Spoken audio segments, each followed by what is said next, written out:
All right, so it is February 24th.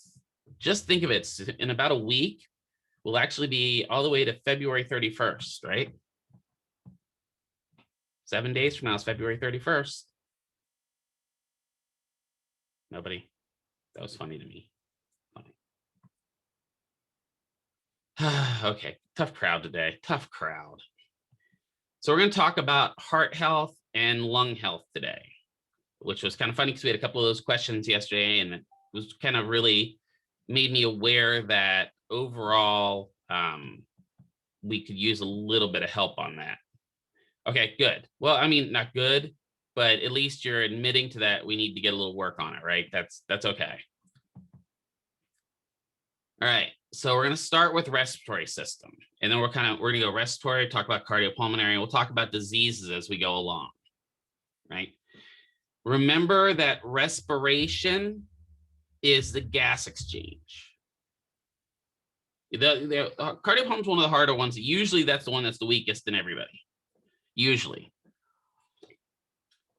We're working on that, but that's usually the weakest. So respiration is the exchange of gas. So respiration is not the breathing, right? Respiration literally is the air coming in, right? And all the gas coming in, getting the oxygen to the lungs, and then the carbon dioxide going out, right?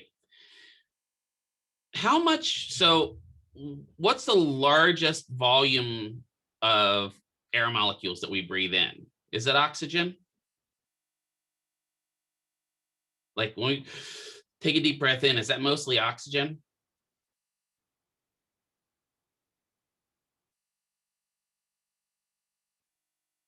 Or is it a mix of all kinds of nasty gases? Yeah, there's a lot of nitrogen. Yeah, right. Nitrogen is a bigger molecule. So there's a lot of nitrogen in the air. So we do get a lot of nitrogen. We get carbon dioxide, even in your average ordinary home, like I have here in the wonderful apartment area that I'm in. There's a little bit of carbon monoxide, right? Not enough to kill me, but there's a little bit of carbon monoxide.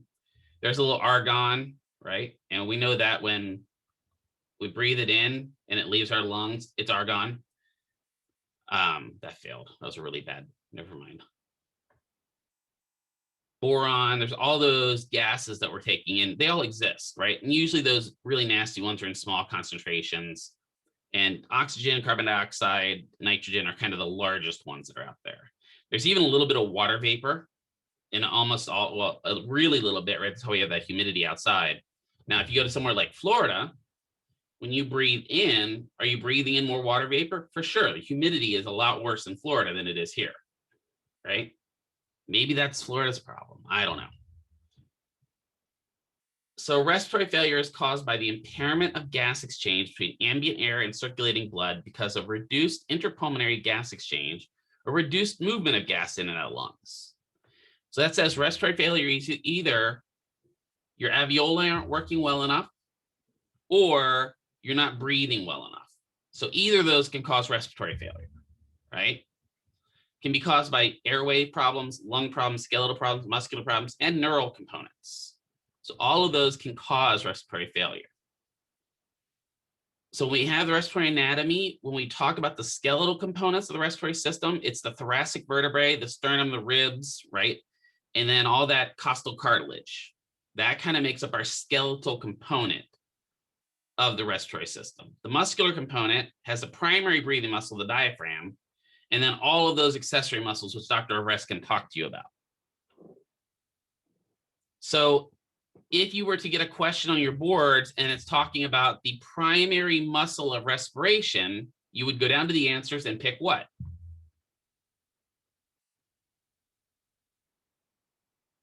What's the primary muscle of respiration? Diaphragm, right? And that diaphragm would be innervated by the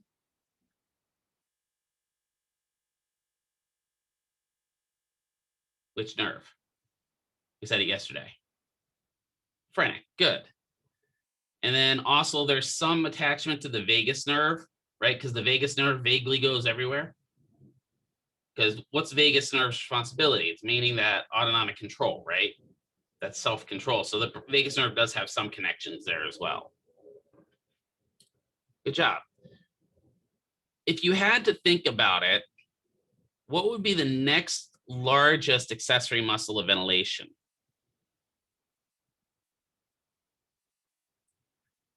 And maybe I shouldn't say largest, but the next most used.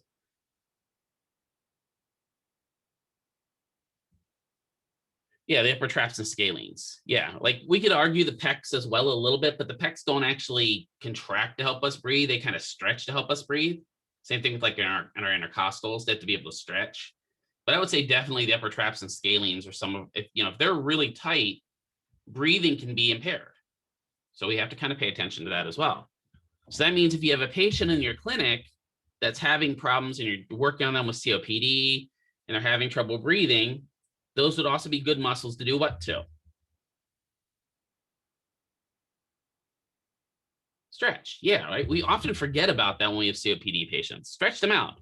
Open up their pecs, right? Get them that nice doorway stretch, and then give them some upper neck stretches. So this is kind of looking at as we go through the diaphragm, right? As we breathe in, the diaphragm descends with muscle contraction, right? So the air comes in and the diaphragm goes down. I always remember it that way because when I think about it, if air goes into my lungs, the diaphragm has nowhere else to go, right? And then as you breathe out, the diaphragm relaxes and rises, and it helps push air out of your lungs. So when you're looking at this, is inspiration or expiration the active cycle of breathing?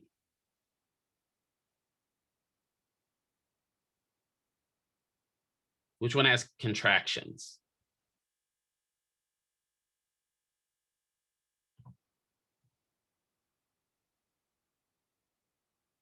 Good, right? Inspiration. Inspirations are active. And you can do that yourself, right? I can sit here and I can breathe in. And even if I do nothing else, I'm exhaling my air without even thinking about it, right? And all I'm doing is relaxing the diaphragm's slowly moving up and down and help me breathe in and out. And if I keep talking, eventually I'll get to a point where I have no more air to talk, right? So the lobes and segments, you remember this from anatomy? A little bit, I hope, right? So when you're looking at the lobes and segments, what is the biggest difference between the left lung and the right lung? What does the left lung have that the right lung doesn't?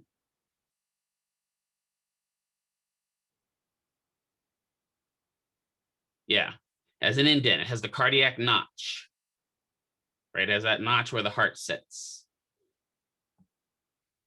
And if you look at it, traditionally, when you're looking at the lobes, the right lung has a superior, middle, and inferior lobe, whereas the left lung is just superior and inferior lobe because of that cardiac notch.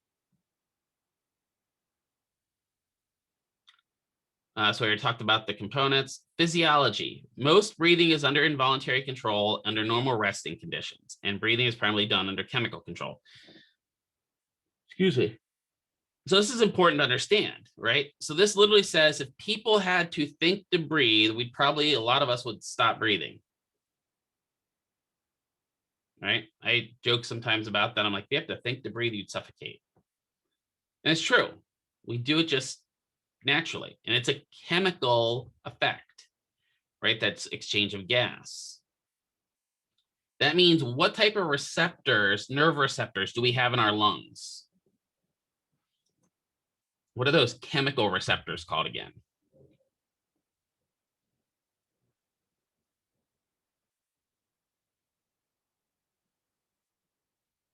Chemoreceptors, right? Those chemoreceptors are what we have in our lungs to exchange that gas. Pulmonary vessels are under a degree of autonomic control, and breathing can be voluntary.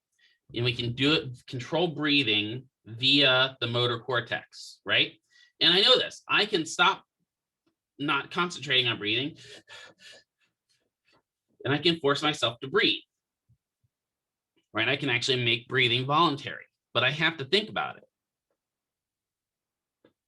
So the ventilatory pump system controls the volume of air moving in and out of the system. right? Compromised lung volumes and capacities are often associated with restrictive lung diseases, meaning if you have a decreased lung volume, a decreased capacity, it's usually a restrictive disease. Excuse me. This is one area that COVID has hit a lot of patients, right? Patients get over COVID and then they have decreased lung capacities for the rest of their life. I was reading that the average decrease in lung capacity of somebody that had severe COVID is about 22%.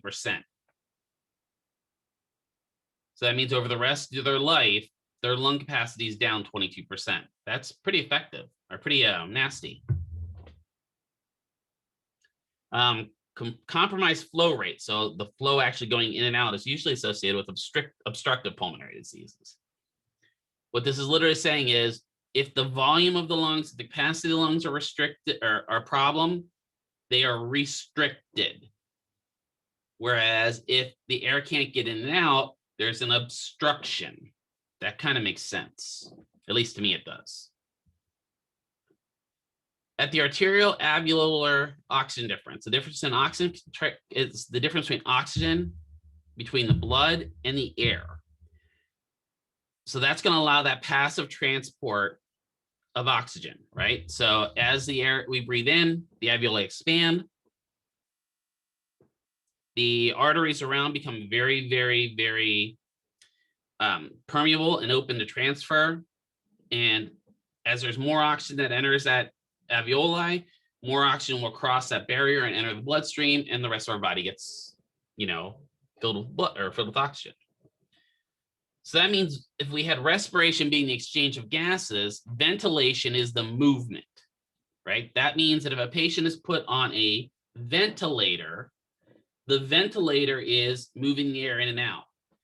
If they're put on a respirator, that respirator is changing the volumes of oxygen in their lungs. Could they be put on a respirator and a ventilator? Yeah, where patients having the machine breathe for them, but they're also pumping extra oxygen in to help with that ventilation or that respiration effect. Perfusion, often listed as Q, and I have no idea why. The lungs refers to the amount of blood flowing through the lungs. Ventilation and perfusion must match for adequate gas exchange. So I must have the ability to move air in and out, and my blood has to be able to get to my alveoli in order for adequate gas exchange to happen. So respiration involves the acquisition of O2, the elimination of CO2. But when we breathe out, so I take a deep breath in, and I breathe out, is all of that air coming out CO2? No, right? And you can really think about this because this, I had some students are really confused by this in one group once. And like, if that was the case, we couldn't do CPR, right? One of the parts of CPR is rescue breaths. If every time we breathed into their mouth, we breathed in pure carbon dioxide, what would happen to the person? They'd die. Yeah, right? So we know that it's not pure O2. So this is also where I got on that little bit of a hillock or my little soapbox. And when I hear people say, they take out their vape, and they breathe down like, it's just water vapor, dude. We just know that the lungs aren't that efficient. If you're breathing in nicotine, what are you also doing? You're breathing out nicotine. That means anyone that's part of the reason why secondhand smoke is so bad, right? When people smoke, like original cigarettes, when they smoke, they're breathing in those nasty chemicals, which are killing their lungs, but they're also exhaling those chemicals into the air for everyone else to die. Same idea. The ABGs are the measure of the partial pressure of oxygen. So you may hear this as PaO2, or the partial pressure of carbon dioxide, PaCO2, and the levels of bicarbonate. What is bicarbonate's job?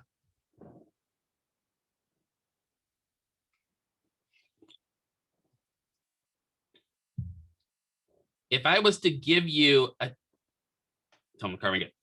if I was to give you a little piece of chalky bicarbonate, Sometimes they're flavored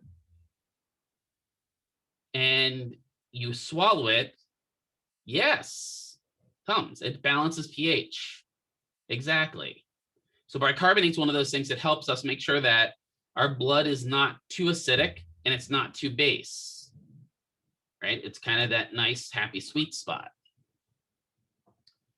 So the work of breathing, we talk about a lot in physical therapy. This is the amount of energy or O2 consumption needed by the respiratory muscles to produce enough ventilation and respiration. So sometimes patients have a really, really, really high level work of breathing, meaning just by breathing, they're exhausting themselves. And you can see that in patients that are really sick. If you're ever in the hospital in that acute care setting, right? You can get to those patients that literally just laying in bed and breathing is enough to exhaust them.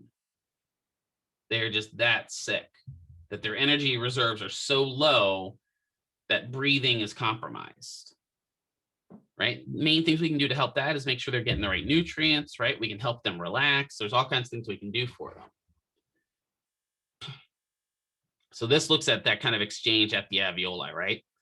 And when you think of the alveoli and we look at the lungs, I don't know why this always comes to me when I think about this, but whenever I see the lungs, to me, because I'm an old Tolkien fan, I see an upside down tree of Gondor. That's what I see when I see the lungs, because there's all these branches going out, and out at the end, we have the white leaves, which are the alveoli. And the alveoli help with our gas exchange. As the blood comes in, that's venous, right? We exchange carbon dioxide, we absorb the O2, and off it goes to the body. So these are the normal values when we're talking about blood. So this is where I usually get the question, oh God, Mr. McKeever, what do I have to remember here? You do have to know normal blood pH. And so you have to know that blood is about 7.3 to 7.4, somewhere in that range. If they give you an abnormal blood pH, it's not going to be like 7.31. No, it's going to be like the pH of the blood is 7.8. Oh, we know that's not good, right? Or the value of the blood is 6.9. Not good, right?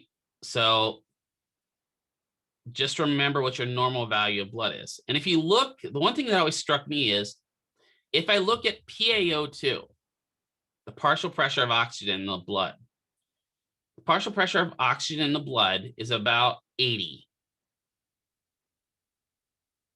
What's the absolute bare minimum SpO2 level we need to even function effectively? So that percentage we get on the little reader. Guess what that number is? 80. If you have less than an 80% SpO2, you're going to struggle doing any activity. So that's kind of the way I remember that is that, my bare minimum of SpO2 when I take that little finger reader is 80%. That means my PO2 is usually 80. Helps you remember that. I did see a couple questions on bicarbonate or heard about a couple questions on bicarbonate on the last test, mainly that it balances pH levels, which is why we just talked about it, and that the normal value was about 22 if you look at a chart. We're getting a little bit more involved in having to remember the different values and stuff like that. So I try to make this as easy as possible. All right, so when we breathe, airway resistance is a force opposing the airflow in the lungs. As I breathe in and out, there's a certain amount of resistance in my lungs. The lungs have an elasticity, the ability to expand and then contract and return to its original size. Compliance refers to the change in lung volume per unit of pressure change. So compliance is how compliant are the lungs at exchanging gas based upon pressure. And this is kind of one of the important ones here is surface tension. Surface tension occurs at the alveoli and involves that liquid gas interface. Do you guys remember way back to anatomy back in, I think semester 2, you guys talked about the pulmonary system, but that the alveoli have this WD-40 on them. Do you remember what that solution is that's on them that keeps them patent and keeps them nice and functional? Surfactant, yeah. right? So surfactant is that, and I like to think of it as the WD-40 of our lungs. It keeps those alveoli nice and patent so they can exchange gases with the blood vessels. So if we don't have surfactant, what's going to happen to the alveoli? If we reduce surfactant, what happens if your body gets not enough fluid? You start to what? Yeah, you start to dehydrate and you dry out. Exactly. Same thing happens at the alveoli level, right? What is that condition called when those alveoli start drying out and kind of getting like they almost look like crepe paper is really what they look like, or some sort of rice paper. Part of COPD, which part?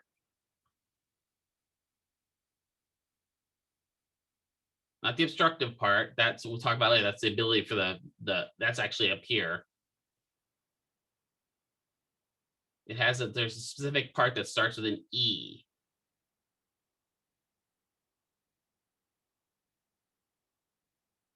Emphysema. Right? Emphysema is where that destruction of those alveoli happen. So this looks at what happens with a patient, when we look at lung compliance, the ability to exchange gas. If we have a normal patient, we can see that as the volume goes up, the pressure kind of raises and plateaus. With emphysema, which I was just talking about, as that volume goes up, the actual distending pressure doesn't happen, so that oxygen exchange doesn't happen. Dr. Spock died of that, exactly, right? Well, we all will get a little bit of it as we get older. And here's somebody with fibrotic lung, right? It takes a lot longer to get out here with fibrotic lung, and you don't get as much in because the lungs aren't expanding. So what can happen pathophysiology-wise? Well, you can end up with hypoventilation, refers to a state of decreased or inadequate ventilation. Primary causes are CNS depression, neurological diseases, or disorders of the respiratory muscles. The other thing we can have with hypoventilation is excessive pain med consumption, because any pain med you take suppresses your breathing. You can actually end up with stopping breathing with those pain meds because your autonomic control is down. You may get ventilation perfusion mismatch. This is an impaired gas exchange affected areas of the lungs and decreased ability to maintain a steady level of O2 and CO2. So this is what happens when, actually this just happened a few times down in Texas, sadly. Because what was happening in Texas, we had all that cold down there, so people were trying to live in their cars because their cars had heat. And so families thought, well, I'm going to turn the car on in the garage. And why is that a bad idea? What's the car put off a lot of? Car puts off a lot of carbon monoxide, right?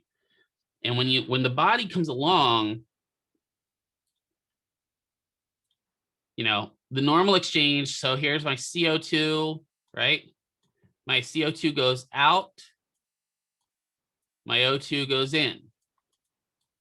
Well, unfortunately, our hemoglobin's not that smart, and it sees carbon monoxide. Yep. Yeah, I'm not going to read that, but yes. But unfortunately, it recognizes carbon monoxide very much like O2. So if you're in a room that's filled with carbon monoxide, it's easier for the hemoglobin to absorb it. And it's going to stop absorbing oxygen. And then you get this ventilation perfusion mismatch. And you can die from that, right? You know that people have died plenty. I know of at least 3 stories just over the Texas thing with that.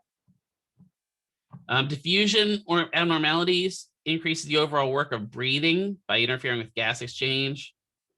Respiratory muscles can be classified as hypoxic or primary hypercapnic.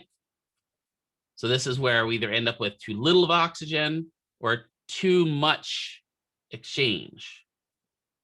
Hypoxic respiratory failure is primarily characterized by abnormally low partial CO2 and normal or close to normal partial CO2. Hypercapnic is where we have abnormally elevated partial CO2. And it may not have a problem with getting the oxygen in and out. It just has too much CO2 and it's not being exchanged. You're not having the ability to get that out of the bloodstream. So when we have a patient that has cardiopulm, the first thing we have to do is see if they understand what's going on. And I'll be honest, when I have a patient that's had some sort of a respiratory problem, they understand very little of it. This is one system that for whatever reason, people just don't understand when you're explaining it to them. I don't know what it is about the breathing system. I think it's because we don't think about it, so we just expect it to work. Especially patients that have COPD, you're trying to explain it to them and they just don't get it. We have to talk to them how their respiratory function has changed or evolved over time. Also explaining that current tolerance may not be the same as before, right? If tomorrow all of us develop COPD, we're not going to be able to do all the same stuff we did today. That's just the way it is. We can get it. We can get help for it, right? We can get supplemental oxygen, we can get medicines, but we're not going to be the same as we are today. Need for supplemental oxygen. This is a good question. Why is it almost no matter what condition you come into the hospital with, they put you on O2? At least 2 liters.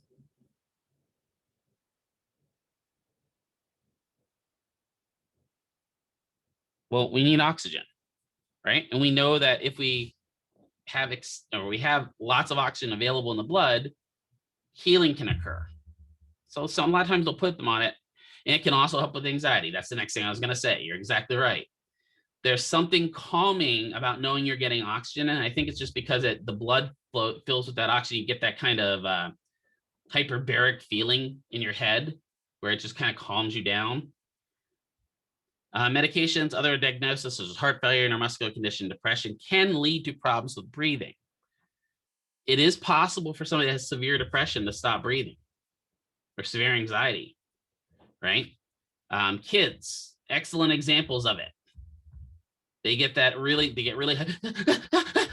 pass out.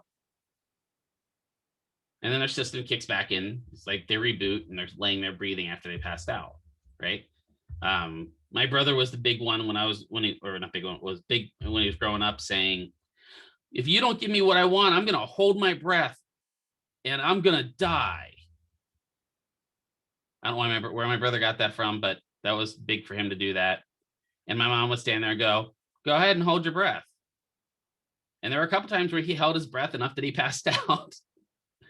But we know that when that happens, our body is just going to reboot a little bit and go back to autonomic breathing. And my mom knew that, I think, maybe. I'm hoping she didn't just let him hold his breath. So test and measures musculoskeletal. We need to check to see what their upper and lower extremity range of motions are. You wouldn't think the lower extremities have anything to do with the breathing, but they do. The more strength we have generalized throughout the body, the easier it is for the body to exchange gases. Check their cognition and reflex, sensation, coordination, motor function, balance, and pain. Check their skin. If I have a burn over a good percentage of my chest, is that going to impair my breathing? So let's say I have a partial thickness burn over 90% of my chest. Is that going to, yeah, right? I'm not going to exchange that chest is not going to be able to expand and contract as much. So I'm going to end up with problems with breathing. So don't forget to check their skin. If I have a pressure injury on my scapular wing, could that impair my breathing?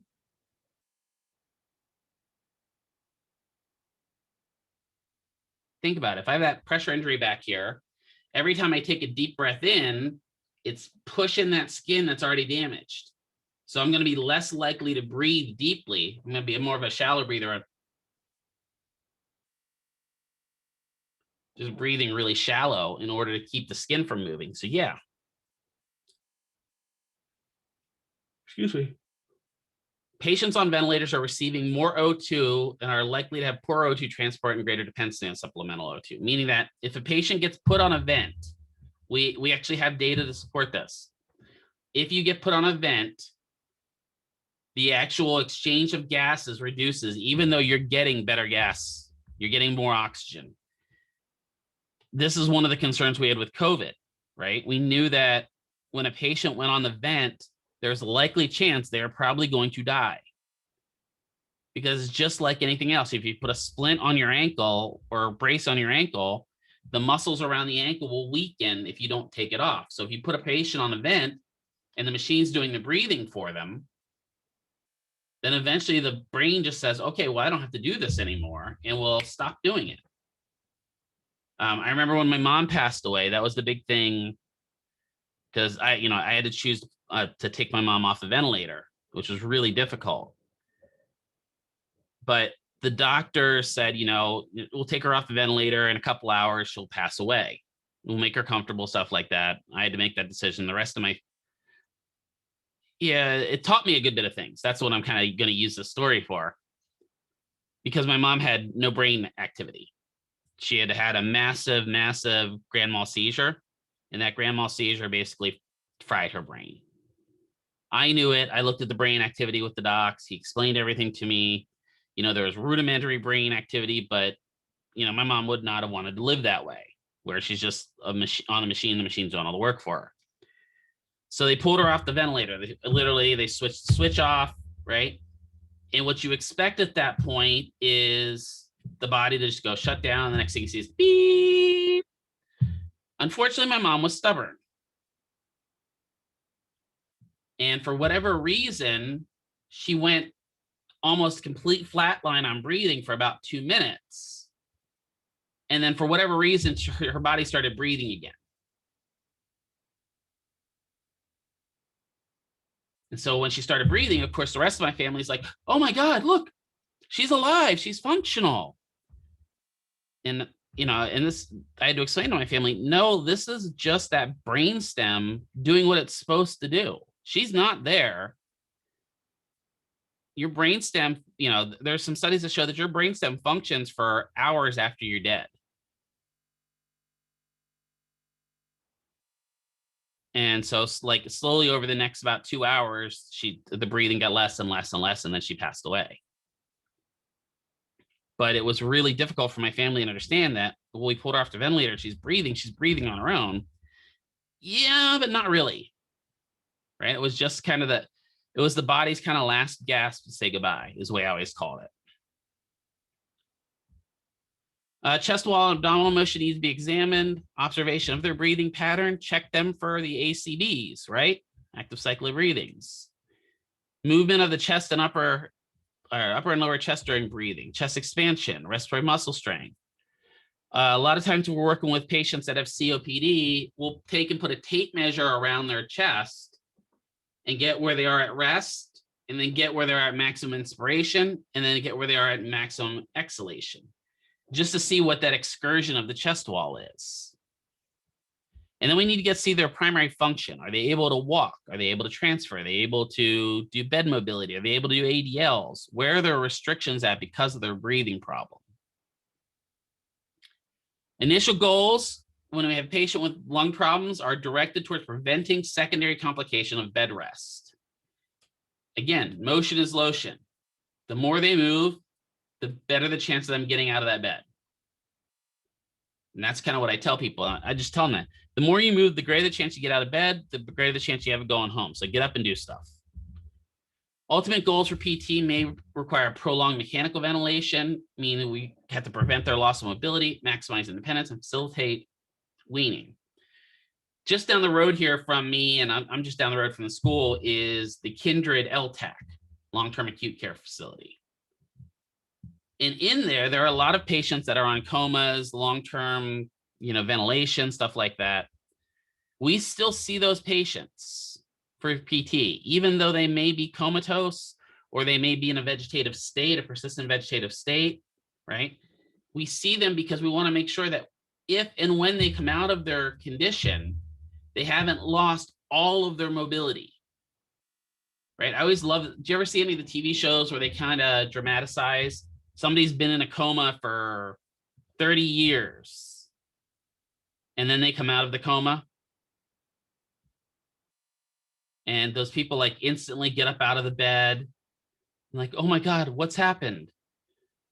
Right. And you're like, I sit there and watch those shows going, this isn't realistic. This is not realistic. Right. If you spend 30 years in a coma, you're going to be so contracted that you're not going to move anywhere. I mean, probably 2 years in a coma, you're going to be all kind of gnarled up, even if you get regular PT. Just because your body's going to say, I don't need to move, and it's going to slowly start contracting. The longer a person's in a coma or persistent vegetative state, the worse their outcome goals are, or the worse their outcomes are going to be. That's just kind of the way it is, right? I mean, we know if we don't move, bones deteriorate. If we don't move, we don't create new blood vessels, stuff like that. So they've got to be able to move. So that begs the question. We have a patient that's in a persistent vegetative state, PVS. What kind of activities can we do for them?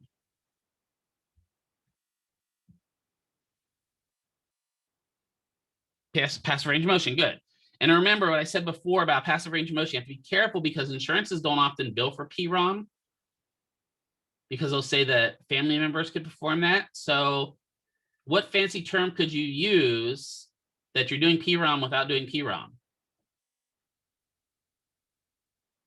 PNF, yeah, right?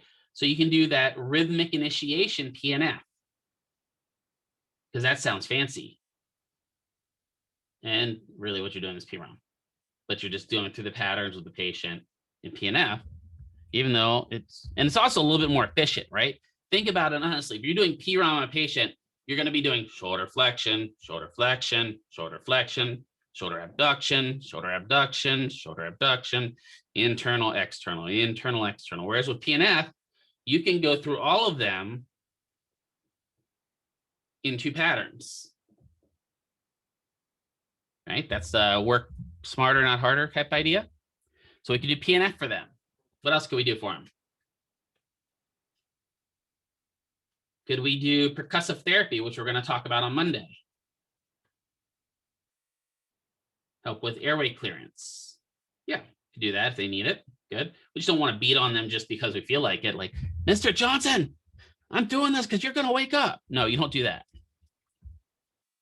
Could we walk them? If they're in a persistent, yeah, don't put gait on your patients that are in PVSs. I'm just saying. Gait cycle training today. Patient ambulated 10 feet times 1, dependent of 1. I actually have seen that. I didn't see dependent of 1. It was max assist times 4. That's not gait. That's literally dragging the patient around the room. But could we sit them at the edge of the bed with us?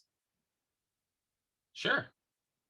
I do that all the time with patients when I've been in an LTAC. And the family members are just completely flabbergasted when they come in and the patient's sitting at the edge of the bed with you. So maybe make sure that's when the family members aren't there or not coming in. But I get them up all the time. So we know that verticality improves function.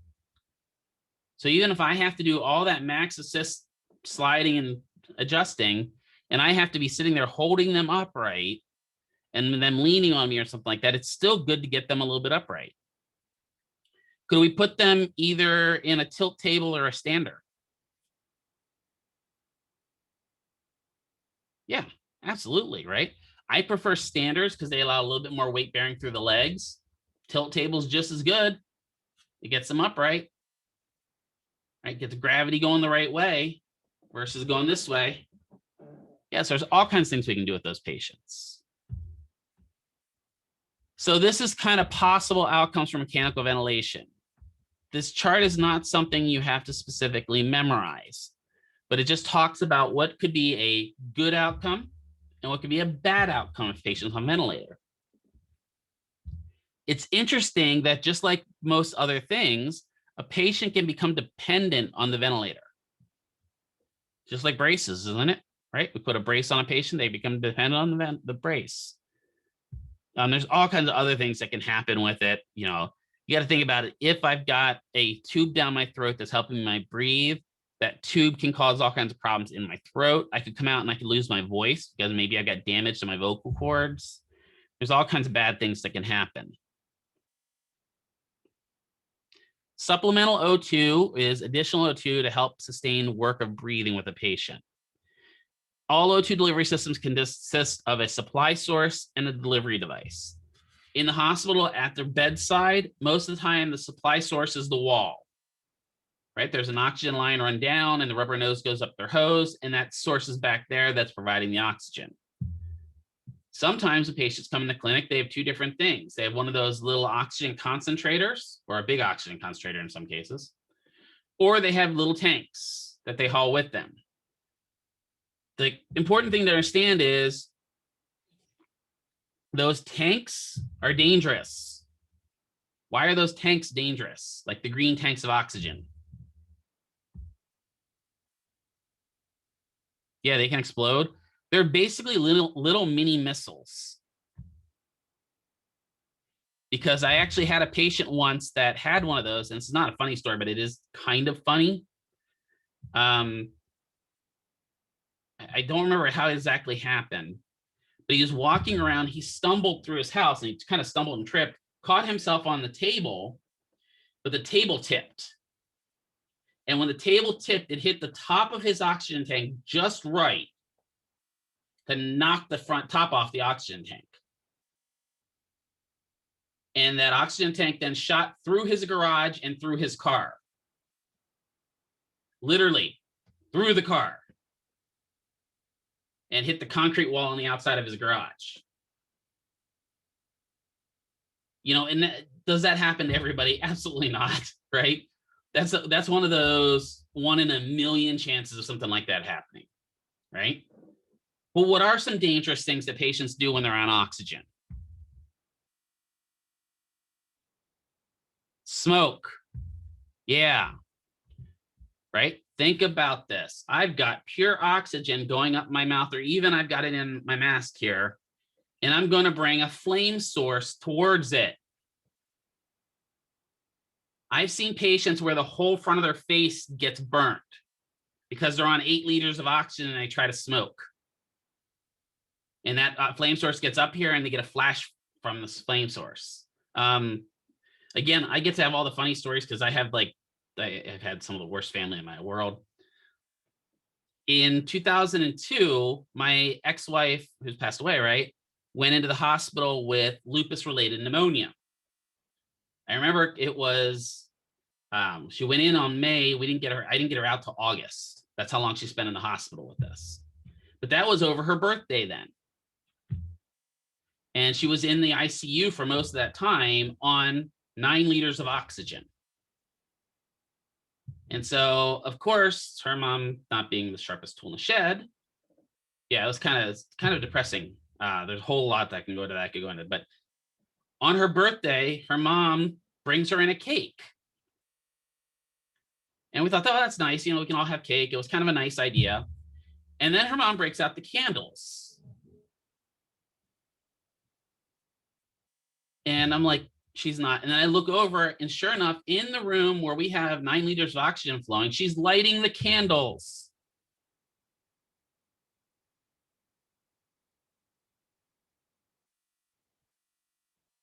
Did I mention this woman is an LPN?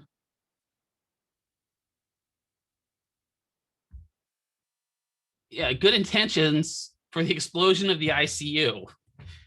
The funny thing was, yeah, in comes the nurse, and the nurse literally just throws, she had a pitcher of water, she just throws the pitcher of water on the cake. So the cake got a little soggy. But you just sit there going, wow, that's not very smart. The other thing is we're seeing an increase in patients that think it's okay to vape in the hospital. And why do they think it's okay to vape in the hospital? Because it's just water vapor, dude. In order for that vape to be turned into gaseous emanations for you to breathe in, what has to happen to the gunk inside the vape pen?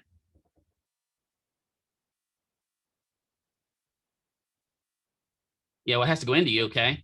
But how does that liquid Yeah, it has to burn, right? There's a really high intense heat source in there, right? So again, could that heat source also then trigger an explosion in the ICU? And it's crazy. Like I've seen walking through the ICU and I turn my head, I'm like, is that guy vaping? And sure enough, you go in and he's like, and the best is the ones that are trying to hide it because they do this.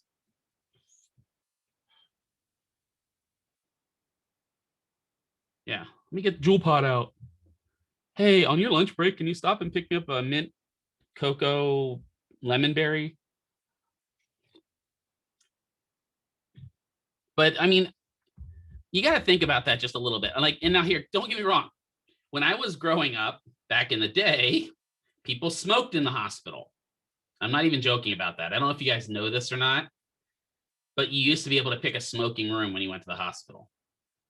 And on planes too. Yeah, that was the good one.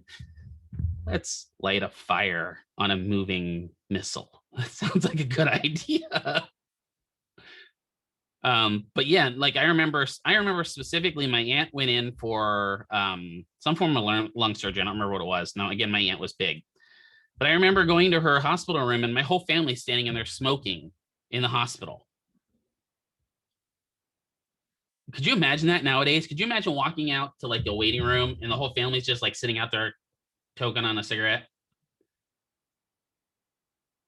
Like, would you guys have an aneurysm? I would.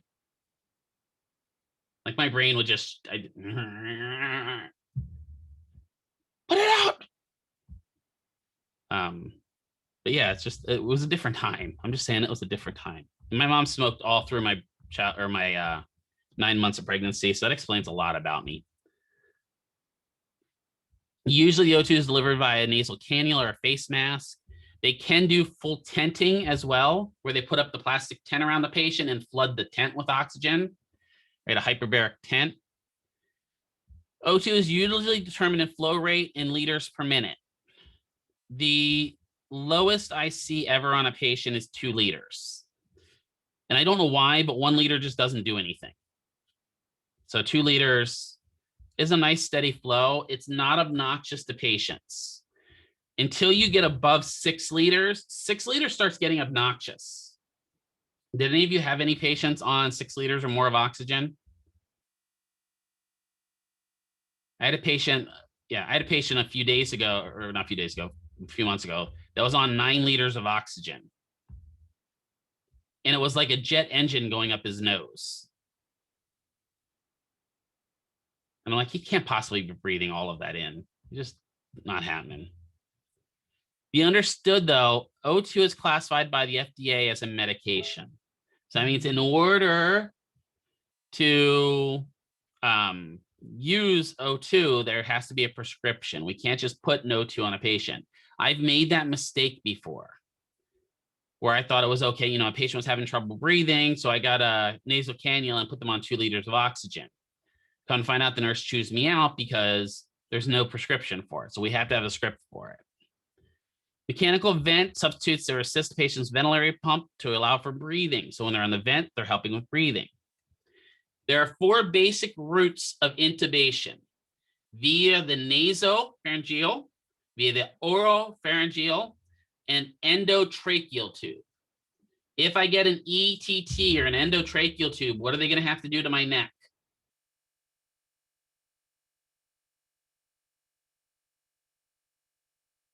Cut it. Yeah, right. This is that house and every other medical show. I think they even did it on Grey's Anatomy, where they're like, does somebody have a knife and a pen? Right.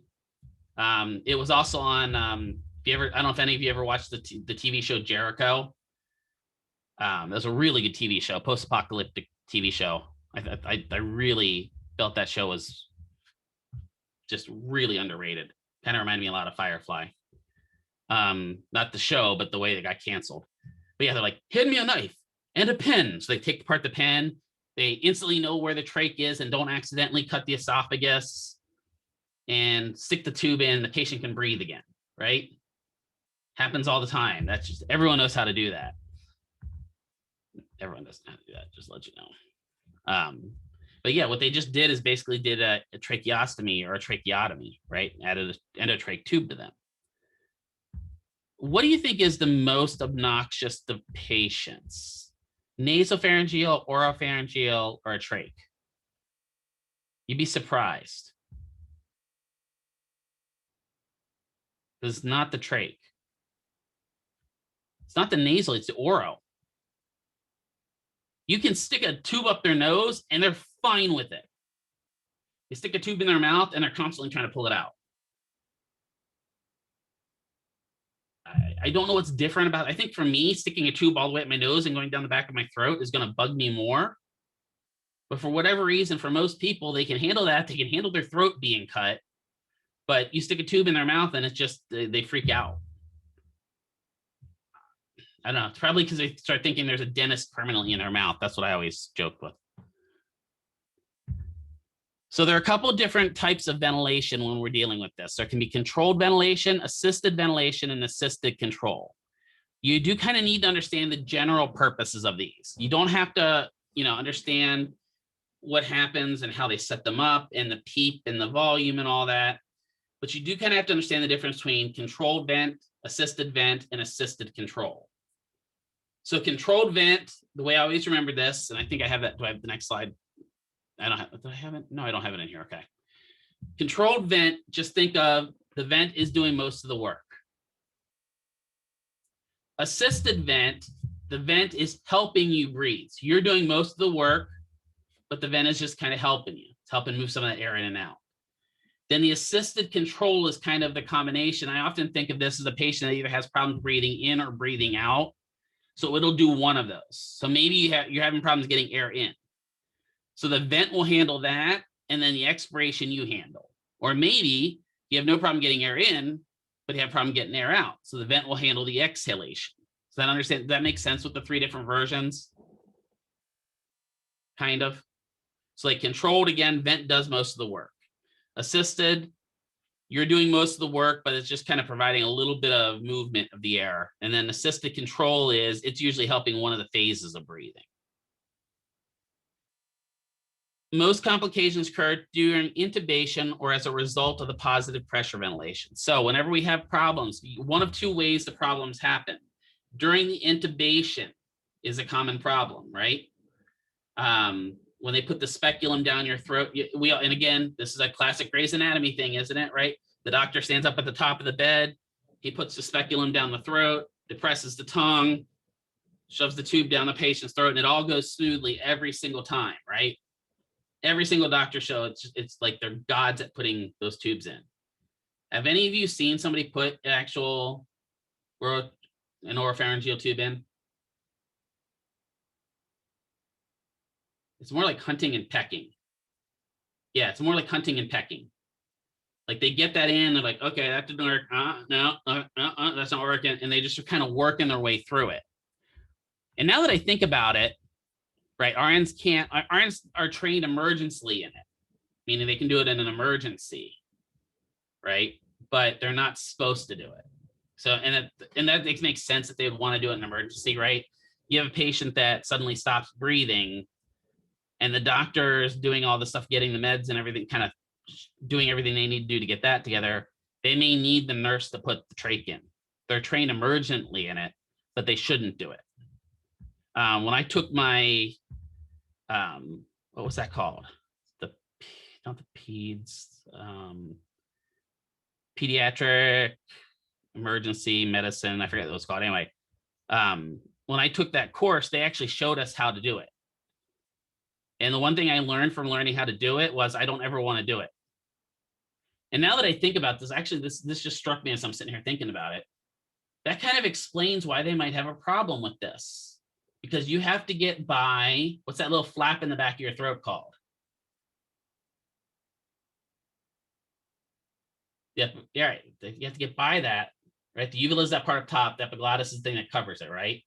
So you have to penetrate that in order to get that tube down the throat. That would kind of explain, and also the uvula is back there, so that tube's rubbing against it. That would kind of explain why people with, now that I don't know why it just hit me when I was sitting here thinking about it. But that would explain why people really don't like that tube down their throat, wouldn't it? right? Think about it. That's like somebody just doing the gag reflex on you all day long. Yeah, right. That's I like it. I don't know why it just hit me. It's kind of funny. I was like, huh. So when we're doing weaning, what does weaning mean? If I'm going to wean you off of caffeine, Gyro would have a heart attack. Yeah, taking you slowly off of it, right? When you do mechanical vent weaning, we're slowly taking them off, meaning that we're letting the lungs start take back over and over, right? When you think about that, that's probably the better way to take them off vent than just pulling that tube out. Right? Again, this is another thing those hospital shows get wrong, right? The person wakes up and what do they do with that tube in their throat? And it's like a circus car. Dun, dun, dun, dun, dun, dun, dun, right? They just pull it right out, but they may be on a vent. You can't just pull that out. You've got to wean them down. There can be non-invasive mechanical ventilation, and this is pretty uncommon, but they can actually ventilate with a face mask. Again, usually that's not a very serious case when they do that. Let's see. Let's get through this and we'll take a break here. So what kind of rehab stuff can we do? Well, positioning and adjunctive techniques for clearance of secretion is big. We're going to talk about this a little bit more in depth on Monday. So Monday, you do have Dr. Reskin for a little bit in the morning in my class, just to let you know. So do make sure you're here on time because she's going to go over your clinical stuff that you need to know. But then we're going to get into doing positioning and drape or positioning for postural drainage. The idea of positioning includes a reduction of pulmonary complications and skin break and a promotion of optimal cardiovascular pulmonary. Right and left alternating is really big in order to allow the lungs to maximally expand, maximally contract. It also helps for clearance of secretions. All of our lungs have a specific angle at which the primary bronchioles come out of them. Those primary bronchioles can get blocked up. If we can put them in a specific position that helps promote gravitational drainage, it will help clear those secretions for them. Functional exercise training, right? On the evidence that exercise may accelerate weaning, decrease hospital length of stay, and improve the sense of well-being. Literally, this is saying exercise is good for you. Durr. Just saying, durr. We know that patients that have a vent can still actually do activities.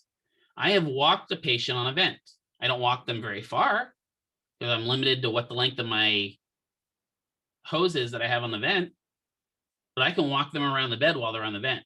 So we know that movement helps get them off of that. And sometimes that can be a really, really big motivating factor.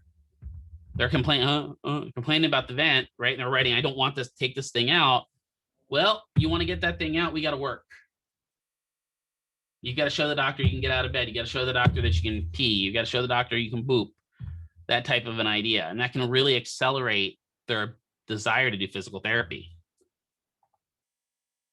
Respiratory muscle training, IMT, right? Types of breathing use provides resistance for inspiration. What is that device called that can help them train their lungs for breathing? It has to do with inspiration. It's that little kind of, spirometer. It's usually an inspirometer. Good. And where do you find that? In most patients' rooms.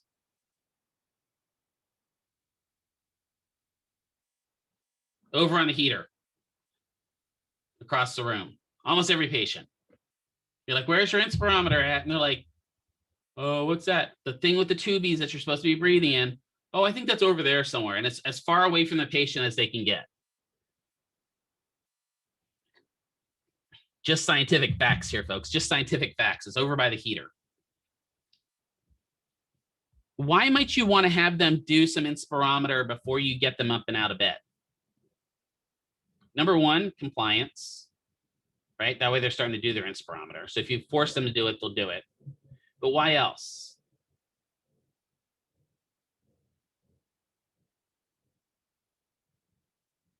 Think about this. Have any of you ever gone free diving before? Or, like dove in a pool and stuff like that? right? What is, yeah, it's to see if they're going to get good at therapy. Can be. Yeah, Renee, that's actually really smart. I didn't think that far into it, but you're exactly right. But the other thing is, what do you do before you dive down?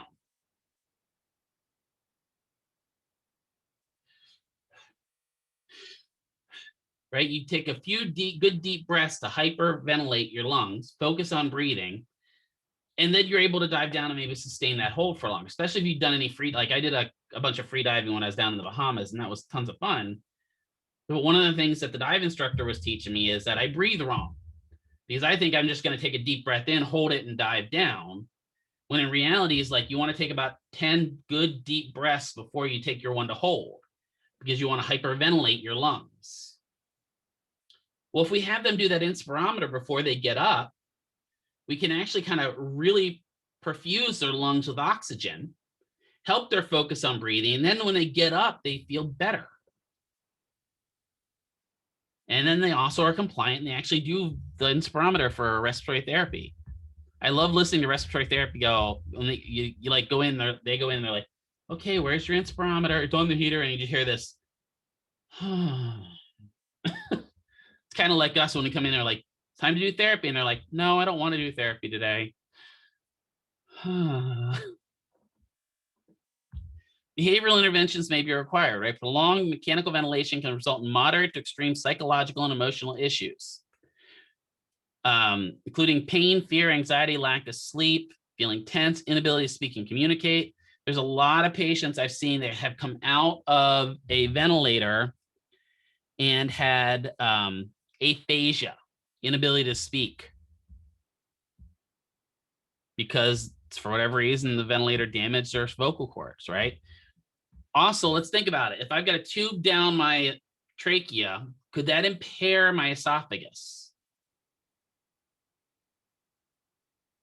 Yeah. So then I could end up with aphasia, where I can't swallow either. So all of that can happen.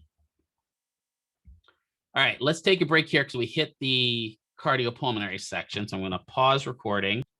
All right, so we're going to start back up here and now kind of we had talked about pulmonary. So now we're going to switch gears a little bit and now talk about the cardiac system. So remember back from anatomy again, structures and causes of heart failure include disorders of the myocardium, the muscles of the heart, the pericardium, right, the outside of the heart or the sac, the endocardium, or any of the great vessels can cause heart failure, heart problems, all that fun stuff. Restrictive cardiomyopathy is exactly like it sounds. The walls of the ventricle become stiff and fibrotic, and they're no longer able to expand. Hypertrophic cardiomyopathy or cardiomegaly is characterized by thickening of the walls of the heart. And then dilated cardiomyopathy is characterized by stretching and thin of the heart. If you look at all of those, we're talking about restrictive cardiomyopathy, hypertrophic, or dilated, all of those are going to cause problems. If my heart is not able to expand because it's restricted, well, that's going to stop pumping. If I'm hypertrophic and the walls of the heart become really, really thick, and maybe even the ventricles become overly strong because they've just developed too much, that's going to increase our blood pressure, right? As that squeezes out really hard and forces that blood out to the rest of the body, it's going to pump up our blood pressure. And then dilated, right? If we know that something becomes stretch weak, it's not going to be able to contract and expand as well, so we're not going to have as effective blood flow. All of those can be a major problem. So this kind of looks at what a heart looks like for all of these. When you look at the way that the normal heart down here kind of looks, you look at it and go, okay, so we've got the muscle out here, right? We got our cardiac sac. Everything looks kind of normal. But you can see how in certain areas of these, when you get into especially like the dilated and the hypertrophic, you can look and see how that would cause problems in getting blood flow out to the rest of the body. So heart failure itself is generally classified whether it affects a systolic or diastolic heart function. So systolic is contraction of the ventricles. Diastolic is filling of the heart. So primarily filling of the atria, right? Systolic dysfunction can be further characterized as ischemic or non-ischemic, meaning blockage or non-blockage. Prognosis of patients with ischemic heart failure is worse than those for non-ischemic. And that, like, to me, this makes sense. It's basically saying patients with a blockage in the heart are going to have worse outcomes than patients that don't have blockages in the heart. That, I mean, just saying. Diastolic heart failure is usually detected after exclusion of other possible reasons for heart failure symptoms. This can be really frustrating because this can be that a patient has all these cardiac symptoms and then they run through everything and they can't find anything. And it's not until they realize the problem is in the filling of the heart. And by that time, the patient's already probably been 1 or 2 years misdiagnosed, and they're on their way to full-on heart failure. So we need to get better at detecting that. I believe there was a article about that in St. Louis the other day. I don't know if any of you saw that, where a fireman had gone to like 3 different hospitals complaining about heart problems. And each time they did all this testing on him and sent him home basically with Advil. And on the exit of the last hospital, his wife's pushing him out in a wheelchair. He collapsed and died. Like literally just his heart stopped. And it was due to diastolic heart failure. They just had never looked for it. They looked for all the classic signs of heart attack, ischemic stroke in the heart, stuff like that, but never checked for diastolic heart failure. And that's kind of sad, right? Because if that can happen to somebody that's in the fire department, that can happen to any of us, right? You would think that maybe somebody that works in first responders now would get a little bit more preferential care. I don't know. The NYHA, the New York Heart Association classifies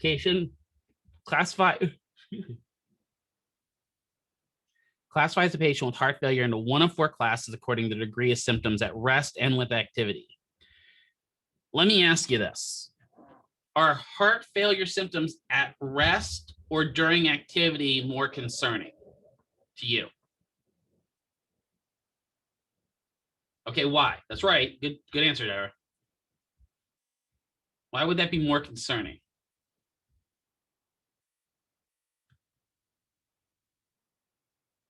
You don't have to be right, just guess. Yeah, because you're just chilling, right? If you're having chest pain just sitting there, right? Yeah, then you're at a higher risk during activities. Exactly, right? So if I'm sitting here going, oh man, and I'm just sitting here complaining of the pain, then getting up and doing something is only going to make it worse. So that's really kind of scary. So this is looking at the classification. And a lot of times when they come up from the ER or the ED, they're going to have the NYHA kind of classification on it. So 1 is no symptoms with ordinary exertion. 2 is symptoms with ordinary exertion. 3 is symptoms with less than ordinary exertion. And 4 is symptoms at rest. So if you see something that comes up and it's like congestive heart failure, NYHA4, you know that patient has some serious heart issues going on, because that means they're just sitting there at rest and they're having heart symptoms.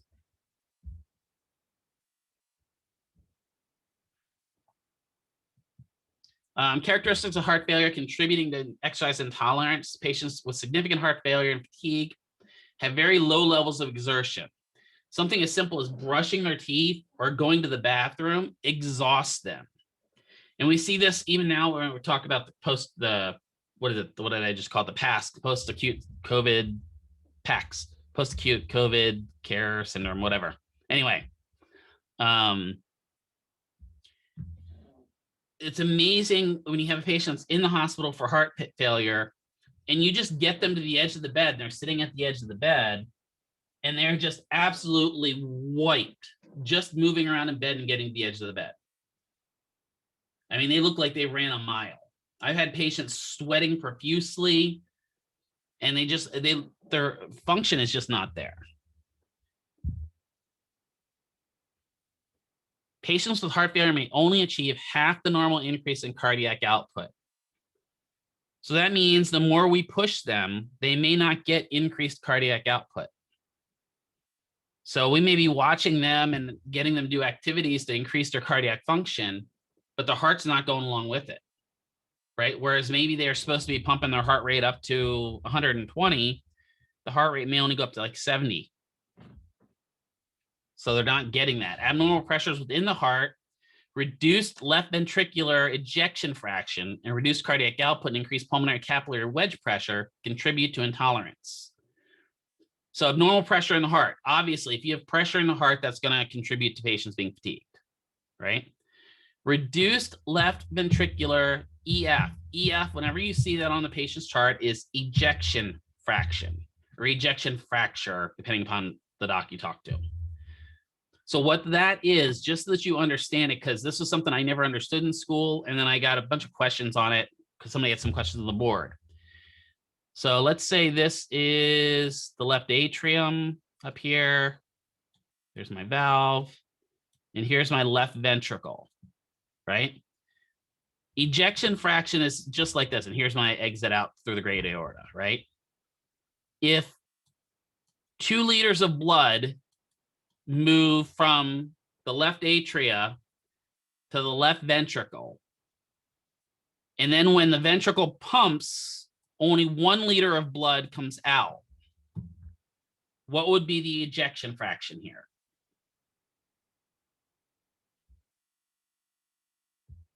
It's in percentage. So it gets filled up to 2, yeah, right? It's 50%. That's just so that you understand, if you see somebody that's got like a 30% ejection fraction, that's literally saying, right? We'll just change the numbers here. That's literally saying maybe the heart's filling up with 3 liters. It's not 3 liters, but we're just using this to make it easy. And only 1 liter is coming out. So that means 2 liters is just sitting in here. Heart's still swollen. That's not good, right? Now, does the atrium know that that blood's sitting there? Nope. So what's it do? Pumps 3 more liters into it, right? So now I've got 5 liters in there. Yeah, oh, we're starting to see it, aren't we? So we've got to get the heart pumping a little bit better, don't we? Got to get it pushing out more of that blood. What is normal ejection fraction? Does anyone know?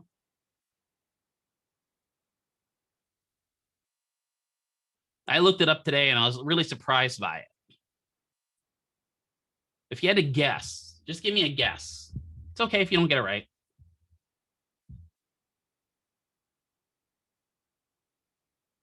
You would think it'd be, yeah, Erica, you would think it would be 100%, wouldn't you? Like that just seems logical to me that it'd be 100%. So Dylan's closer to the right number. Usually, and again, these are a bunch of sources, but usually it's about 60% in men, 65% in women. So what's that tell you about the woman's heart? Not necessarily stronger. It's what? More efficient, right? It's more efficient. It's better at getting the blood in and blood out. Why do you think that might be?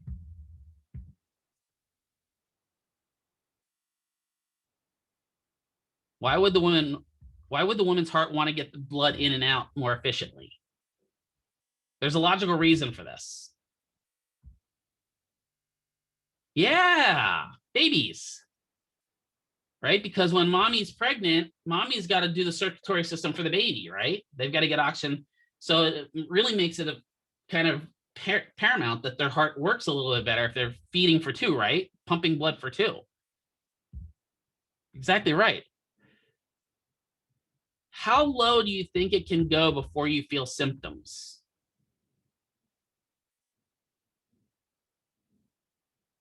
This amazed me too.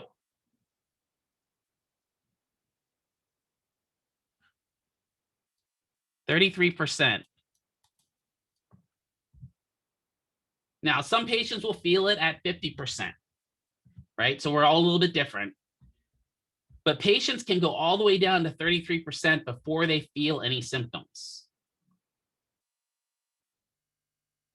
Like, I don't know, like some of you, does that amaze any of you? Like, it really amazes me. I don't know why this amazes me so much, but that's literally saying that only 1 in every 3 parts of blood are actually going out to the body. It eventually leaks out. There's all kinds of processes for that, and some of it gets reabsorbed and stuff like that, but we're not going to talk about that. Think about that for a second. To me, that's just crazy. If you're at only 33% functions, are you in trouble? Yeah. Right? Think about that. So you may not know you're in trouble until you're way in trouble. So this is kind of, again, I like to use myself as the fun stories here. I went into the hospital a few years ago. I left a math class, which was kind of funny. I left a math class because I was having chest pain. And it wasn't because they were doing so poorly in math, but I left because I was having chest pain. And I was pretty confident, because it was tightness more than pain, I was pretty confident I was having an allergic reaction to something. But I got in the hospital, and the first doc came and saw me, and he's like, yeah, you're having an allergic reaction. We're going to order cardio or respiratory therapy for you. So they sent down one of the respiratory therapists with albuterol. And I don't know if you guys have ever had any of you take albuterol regularly, but one of the side effects of albuterol is it spikes your blood pressure and spikes your heart rate. And the next thing you know, the cardiologist is coming over to me, and my heart rate was like 170. Yeah. And my blood pressure was through the roof. And the cardiologist is like, oh my God, you're having a heart attack. And so what's he do? He slaps nitro on me.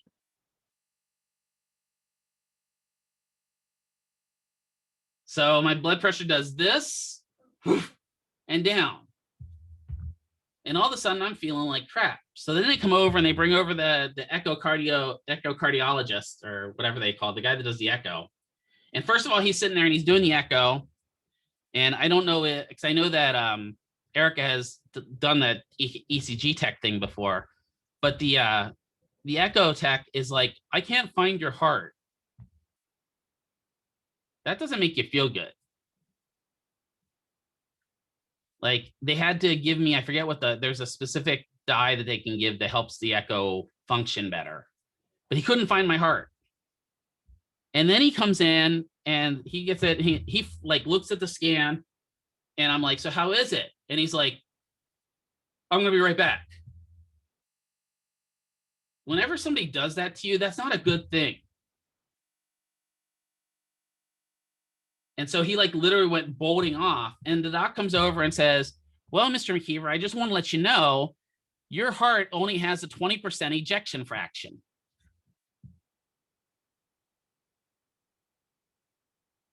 It's like, you're well along the ways to full-on heart failure. And I'm sitting there going,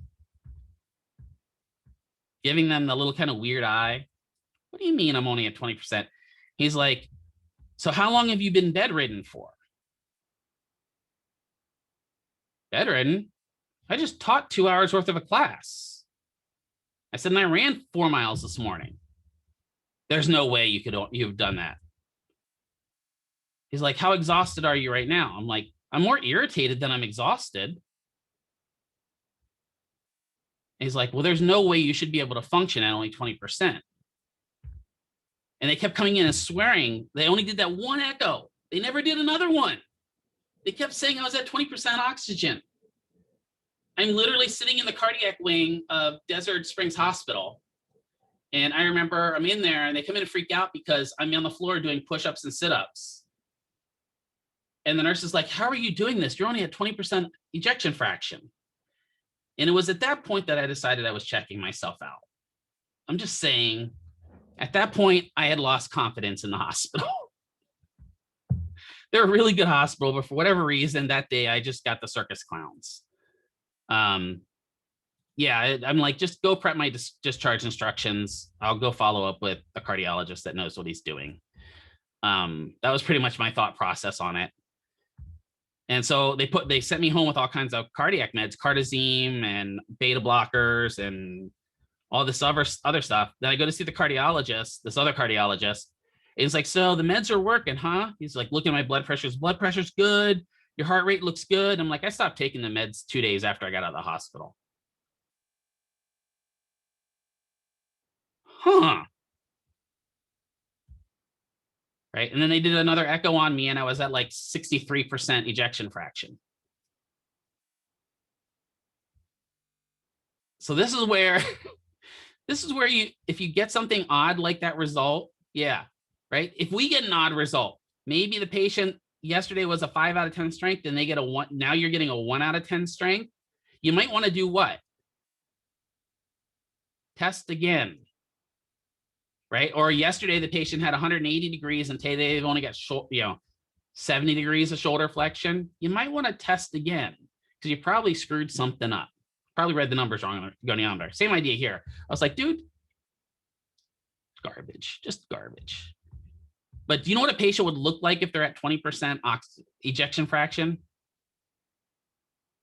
They would not be able to walk. They'd just be, I've seen patients at that ejection fraction.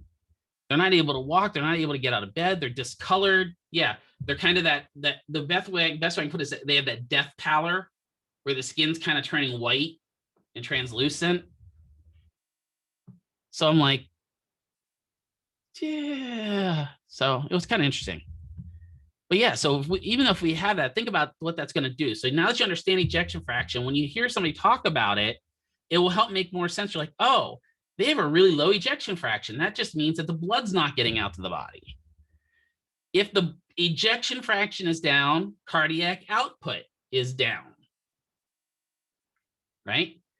So let's think about it. So now my left ventricle is not pumping very well. So that means I'm going to get back up into the right atria or the left atria. If I get back up into the right atria, it's going to start backing up into my pulmonary system. And I'm going to get pulmonary problems, right? Because now the blood's not getting through my lungs effectively. So all of that can cause problems. So what do? Well, we talked to the patient about their history. What do you think the number one cause of heart failure is? It's the number one cause for most of our medical conditions. Smoking. Yep. And there is not enough evidence right now. And I know I love to rag on vaping just because it's easy. But there's not enough evidence right now to show that vaping doesn't do the same thing. Because what's the important part of smoking that affects the heart? Does anyone know? Which chemical? The nicotine. And let's face it, if you're vaping to replace smoking, you're still getting nicotine. For the most part. I don't understand. I guess evidently I was reading, somebody corrected me on this in the other class, that there evidently are vapes that are just juice so they can have cloud parties. And to me, this just sounded, yeah, that's the thing. That, to me, I'm just like, what? Why? Evidently a cloud party is where they get in the room, get in one big room and kind of blow clouds until they fill the whole room up. Back in my day, we called that hot boxing, but that wasn't cigarettes we were doing. Yeah. And not that I ever did that, but I heard about friends that did that. So all of that, we kind of got to get, what type of diet leads to heart problems?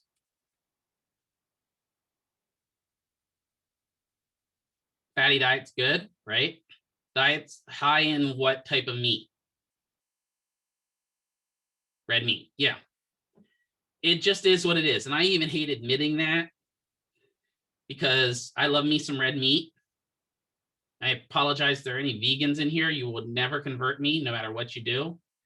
If that vegan teacher didn't convert me, you're not going to convert me either.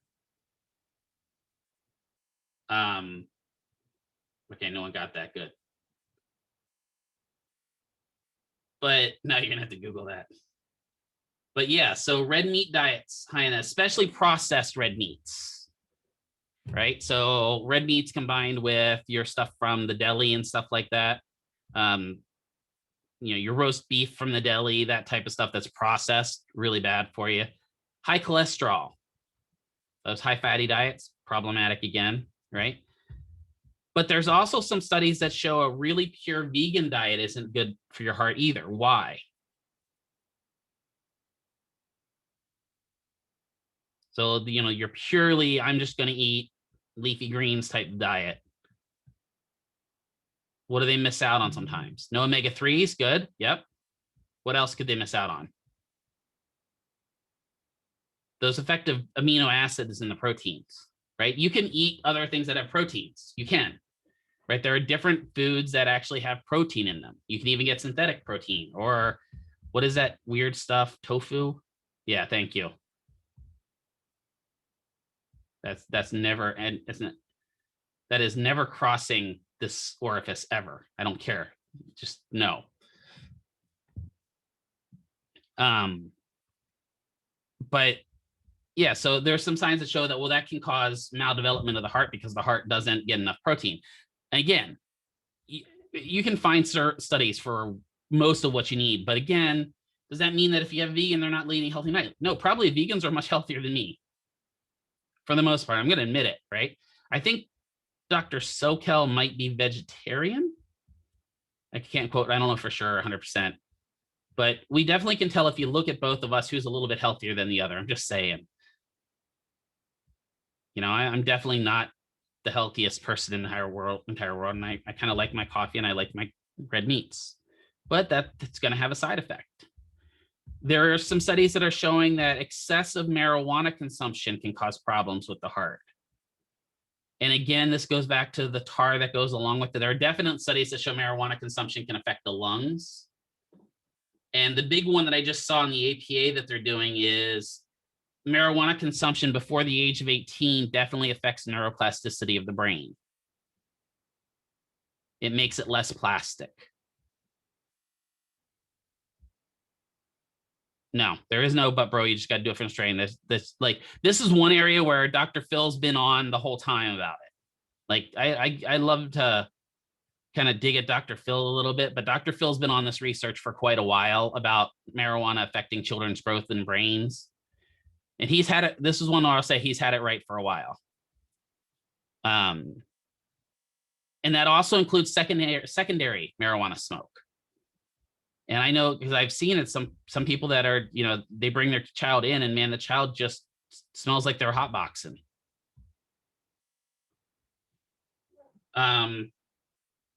Diets high in caffeine can also cause it, right? So those of you that are pounding Bang energy drinks back to back to back, that can definitely hurt your heart.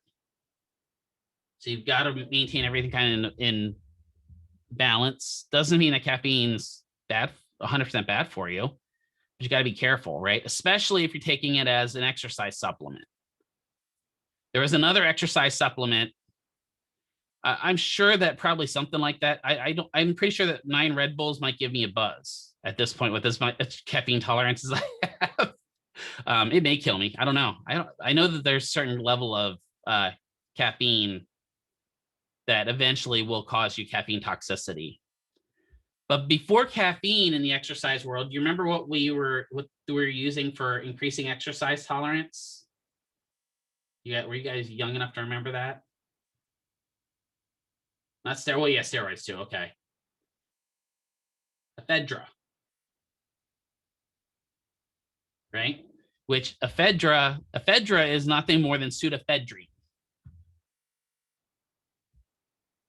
Right? Which is why now, if you want to get Sudafed, you have to get it from the pharmacy because Sudafed is basically unprocessed methamphetamine.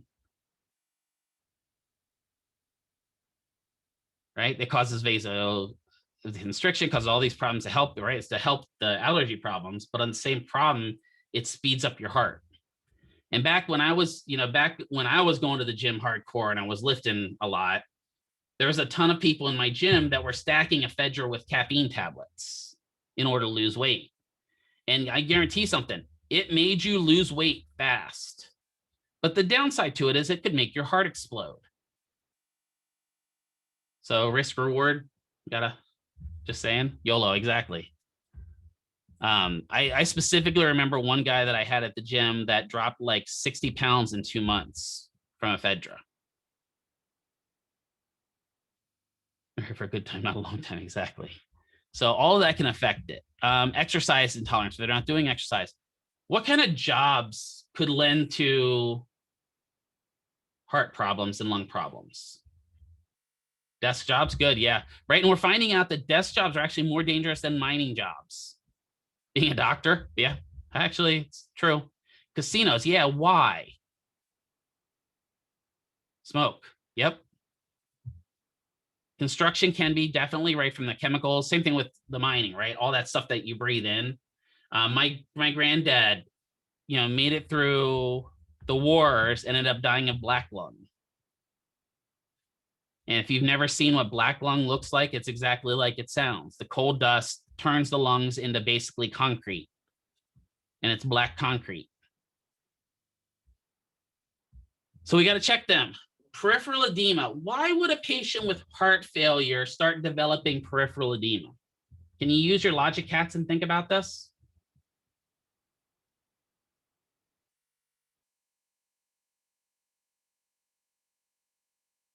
Why would patients with lung or heart problems start developing peripheral edema? What is it that the lymphatic duct system's not working as well? Right, yeah. Pooling from lack of flow, right? So, we're going to put on our Blues Clues detective hats here, right? We are looking for Blues Clues. No, just kidding. Technically, at this point, we are looking for Blues Clues because we're talking about the blood. See what I did there? We're looking for the Blues Clues and the Reds Clues. So if I start getting back up in my heart, all that lymphatic system that's bringing fluid back to the heart to push it to the kidneys so the kidneys can pee it out doesn't function as well. So it's not getting transferred back into the blood. So now that starts pooling because the lack of flow is happening. And now you've got a patient that's got heart disease that tells you, every night when I go home, my feet look like elephants. And they really hurt. And like maybe they take off their shoe and they pull down their sock and they've got that super tight ring from their sock. Has anyone ever seen that from patients? It looks like the sock is cutting off their blood flow. And you're like, wow. Right. And so that's when you go, okay, this now makes sense to me. And you may have to explain to them, look, the reason you're getting this swelling is because your heart's not working well enough. So it's not filtering out all this excess fluid. Right. And we know that the longer that fluid stays down in those extremities, the thicker it's going to get, which is going to get harder to get out of down there. So there's all kinds of things that happen with this. Quantification of range of motion, postural ability, all that needs to come into play here. So here is that BMI scale, right? And it's ironic. This literally keeps changing like every 2 years. I swear, it used to be when I was coming through, it was 18 and under is underweight, 18 to 25 is normal weight, anything over 25 is obese. Right? Yeah, well, when I look at this, according to my height and weight, this is where I classify.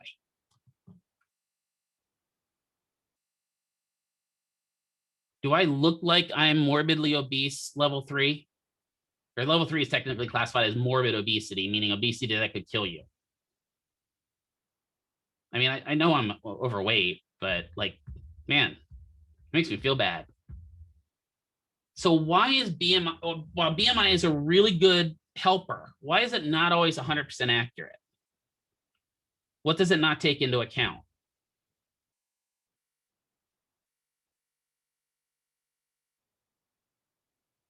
Muscle volume and weight. Yeah, right? Because by volume, meaning by area that the muscle's taken up, the muscle weighs more than adipose, right? Adipose is primarily water, a lot of it, and other stuff that's in there, but it's a lot of water weight. So we have to be careful. Like, I remember there's a whole article writing about if you looked at Arnold in his prime, when he was like in the Mr. Universe level body shape, right? He was obesity class 3. And that dude, I think, had like a 1.7% body fat percentage at that point. It's crazy. Okay, so that's a great question. So Justin asked, why is it when you get sized up for the military, they check your neck to waist ratio? So this is a new thing that we actually started because the military started realizing that BMI is not everything. And so now they do neck to waist ratios. And there's actually a ratio and percentage on it that can help you. We know that if you have over a 40-inch waist, you're on the way to having problems. That's just the way it is. I'll take whatever I get, right? When you get over a 40-inch waist, you have problems because in order for that ratio to be better, your neck has to be at least an 18-inch neck. And I don't know about, well, mine is actually 18, but that's the sad part. That's only because like I don't have a neck, I have a tree trunk. But you got to think about that's what they use now because they know that BMI is not 100%. And the reason for that is they know that if they take the neck ratio, the neck is mostly what? Muscle. Think about it. There's a little part of it that's bone, right? But the rest of the neck is muscle. So if we look at that neck and we compare it to their waist, we can actually kind of estimate a muscle mass off of it. And so they can use that to bypass it because, you know, like I said, Arnold wouldn't have gotten in the military if we just went on BMI, would he? Right? He wouldn't. He would be at the 40 level and the recruiter would look at him and go lose some weight, chubby. And then he's going to like take his shirt off and go, get to the chopper. Get to the chopper now. Right? He's still built. Like, you just think about that. Like in the Predator movie, when he was in the military, he would have been refused in the military because of his body. It's because of his body weight. So we all know it's not a 100% thing, but let's face it. With our patients, the most of the patients we're going to deal with in the outpatient setting, is BMI a good indicator? For the average outpatient person, yeah, for the average outpatient person, BMI is a pretty good indicator. Now, if you're talking about the athletes and stuff like that that you may see at outpatient, probably not. But your average, you know, Joe that comes in that's a desk worker, BMI is a good indicator.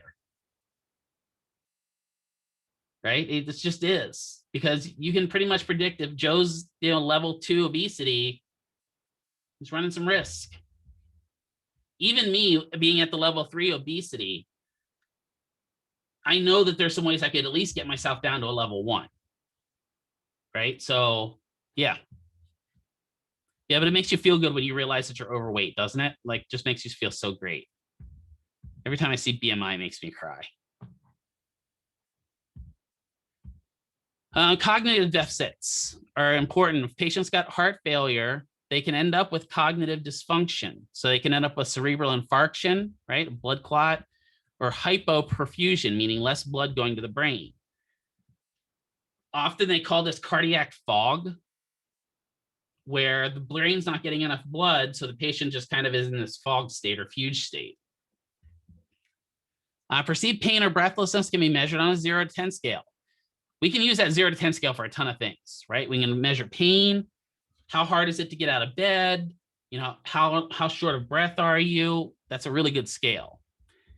Chest pain should be measured on a 1 to 4 scale. If they're at a 4, you should probably get help. And dyspnea also is a 0 to 4 scale that exists out there, the dyspnea index. So here's that 1 to 4 scale. You have a patient, right? So 1 is just kind of the onset of angina or the onset of chest pain. It's mild, but recognizes usual angina or chest pain or discomfort, which the patient is familiar. So if they say, yeah, you know, my chest pain's there, that's probably a 1, right? 2, some pain, moderately severe, and definitely uncomfortable, but still tolerable. So this is the patient that's like, yeah, it's a little bad today, but you know, I can still do my therapy. 3 is severe anginal pain at the level the subject will wish to stop exercising. This is the patient that they start complaining about it. Yes, today is the day. Yeah, right. If you get to 3 and 4, it might be gyra, just to let you know. But 3 is where you get that chest pain that just basically is debilitating, right? And then 4, usually at that point, we should be calling a code. Because if they're at 4 on that chest pain, then this is like being at a 10 of 10, and it's exactly right. Farewell, everyone. Goodbye. Avita Zen, hello. This is looking at dyspnea. And it's funny is dyspnea, shortness of breath, is measured by having them count to 15. If you can count to 15 without taking a breath, so take a normal exhale, 1, 2, 3, 4, 5, 6, 7, 8, 9, 10, 11, 12, 13, 14, 15. I have a 0 on the dyspnea scale because I can count to 15 without having to breathe at any time during it. If I'm getting there, like I get 7, 8, 9, 10, 11, 12. Now I've got a 1. If I take 2 breaths, it's a 2, 3 breaths, it's a 3. I think this scale is probably one of the easiest scales to memorize to me, right? It tells you how many breaths you've taken. If you've taken 0, you get a 0. If you've taken 1, you get a 1, 2, it's 2. And that counts even if on that last one, they're like, they get to, 14, 15. That's still a breath. That counts. That means they're at a little bit of shortness of breath. So we need to examine them. We're going to do a bunch of different tests, measure fluid accumulation, check the jugular venous distension. If a patient has heart failure, a lot of times you're going to see the jugulars popping out on the side of their neck. And, if you've ever seen a real big bodybuilder that their jugulars are really prominent, that's kind of what it looks like when patient's having abrupt heart failure, because the pressure is not, the brain's not draining out as much blood as it should. Listen to their heart, right? Listen to the heart. No, just kidding. Blood pressure. Oh no, I'm gonna get that stuck in your head. Great. Lung and heart sounds. Okay, embrace the song. What do you think, if you had to think about it, if a patient's having problems with the heart, what are some of the sounds you might notice if you oscillate, if you listen? Yeah, murmur, right? Where just we don't hear that nice blub dub, right? What else could you hear? What if you heard gurgling? Yeah, whooshing sounds. Yeah, right. What if you were sitting there, you put it on, you could hear almost like a gurgling or a bubbling? Because that can happen. That's backflow. That's not a good thing either, is it? Right? The fun one to hear, and if you ever get a chance to hear this, please, if you ever have a patient that has pericarditis, be that weird person and ask if you can listen to their heart. Because pericarditis is a very unique sound. Pericarditis is where the heart is now rubbing on the pericardium. And it kind of sounds like when you listen to it, it sounds like this.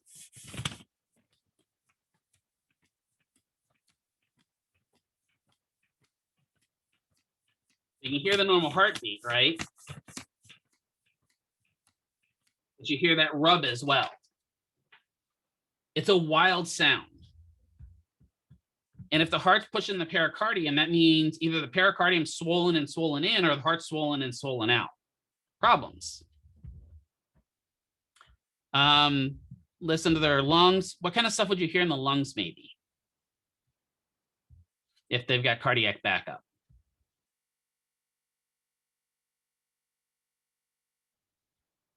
What do you think? Wheezing and whistling. Yeah, wheezing and whistling. Whistling really bad, right? But wheezing is in there. Heart failure decompensation could cause fluid retention that presents symmetrically in the lower extremities with weight gains of 3 or more pounds in 3 days. Woo-wee! 3 days, you gain 3 pounds or more. There was one lady that I saw when I was in the hospital back in Pennsylvania who gained 15 pounds on water weight in a day. Her legs look like just swollen tree trunks. because her heart had just stopped functioning as well. It's kind of scary. Jugular venous pressure. This is not to be confused with jugular or juggalo pressure. Juggalo pressure is when they try to force you into watching the Insane Clown Posse. Jugular venous pressure is different.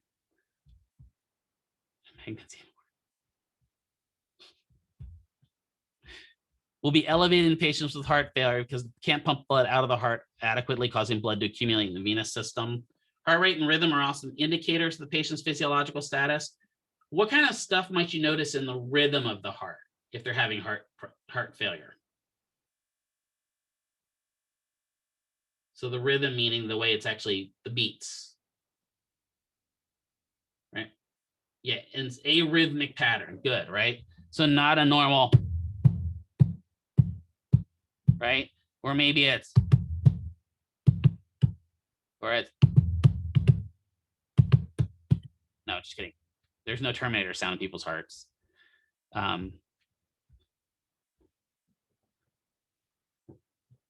At least I made Jaira laugh with that one. I really appreciate it. I think you're sometimes the only one that gets my jokes here, so I'll take it. Yeah, hearts and polyrhythms, there's a problem, right? If you like put your stethoscope against their heart to listen and you hear Rick Astley, they've got problems. I don't know if you guys know, by the way, just side note to this. I don't know if you know, but they did a 4K remaster of Never Gonna Give You Up. And it is the most disturbing thing I think I've ever seen. If you get a chance, it's so weird looking. And I didn't realize he was that young when he recorded that song. He was like 22. But if you get a chance, watch it. Now you guys are all Googling it now while I'm teaching, but it's so bizarre. I don't know what it is, but watching it gives me a headache. And it's not the music. Abnormal arrhythmias, which we talked about, cause approximately 50% of deaths in patients with heart failure. Erica can tell you this as being the ECG tech. One of the first signs of the patient going down the tubes is the heart rhythm changes. Right? Would you agree with that, Erica?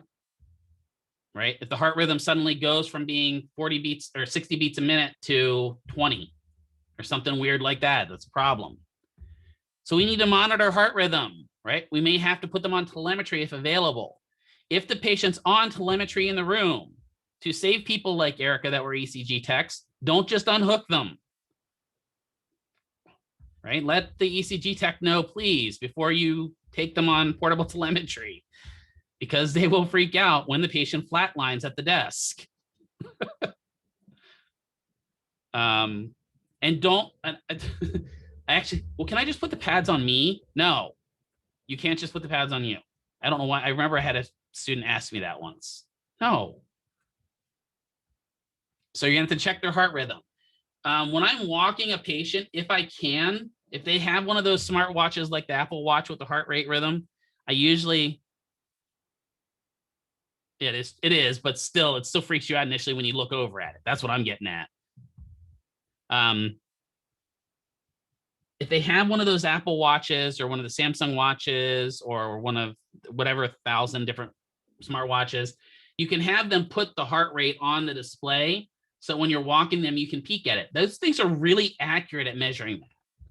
I'm really impressed with how accurate those things are at measuring it. I do that a lot with my patients. If I know they've got a smartwatch, I've even taken my smartwatch off and put it on the patient. Because maybe if I forgot to get a pulse ox or something, because that's the other thing I might put on their finger to monitor their heart rate. Right?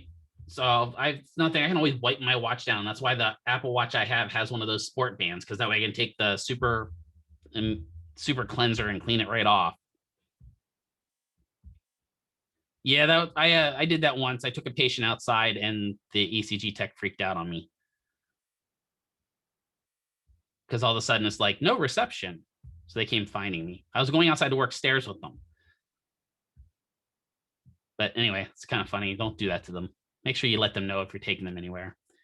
Monitor heart rhythm and telemetry if possible. Blood pressure.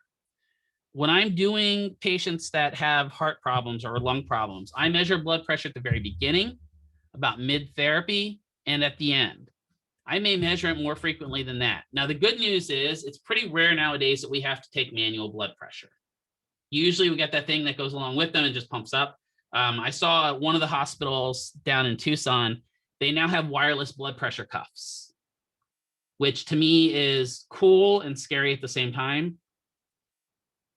Because I'm like, wow, there's so much going through the signals at that point, like the telemetry and now the blood pressure cuff. How does it all not get confused? I know it's on different channels. I know the science of it. That's not what I'm getting at. But so like literally the patient I was with had that blood pressure cuff on, and I could just hear it inflate while we're walking down the hall, and it would take his blood pressure, which was actually kind of cool. Heart sounds listened by oscillation, right? Stethoscope. Lung sounds, same thing with chest oscillation. And standard clinical assessment of functional aerobic capacity. So what kind of a test can we do? Patients are walking radio towers here, pretty much. I get channel 5 in my brain. What kind of tests can we do to assess their aerobic capacity?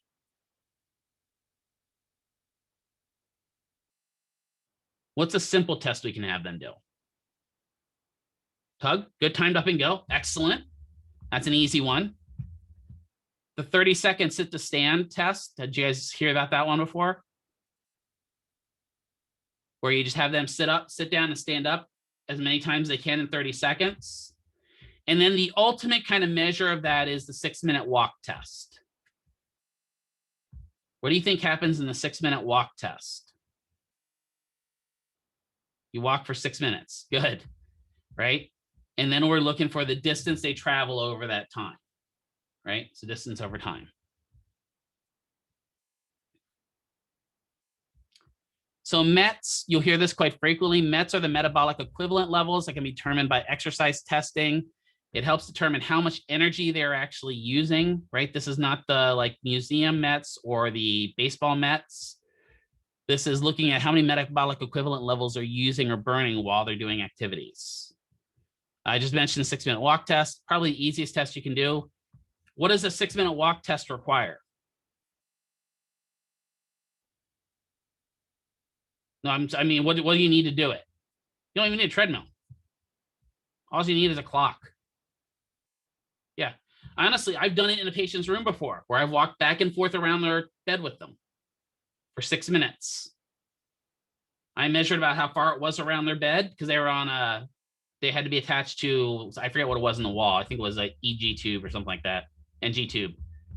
And so we walked around the bed and did a 6-minute walk test around the bed. Patient got bored really quick, but when you tell them, you know, this is to help you get discharged, they'll do the stuff for you. Echocardiography provides information about the size of the heart, the chambers, the thickness of the heart valves, the valve form, function, and other information. And then ultimately, they usually do this on patients that were worried about their heart. They'll do a heart catheterization, right? So with the heart catheterization, what are they going to do?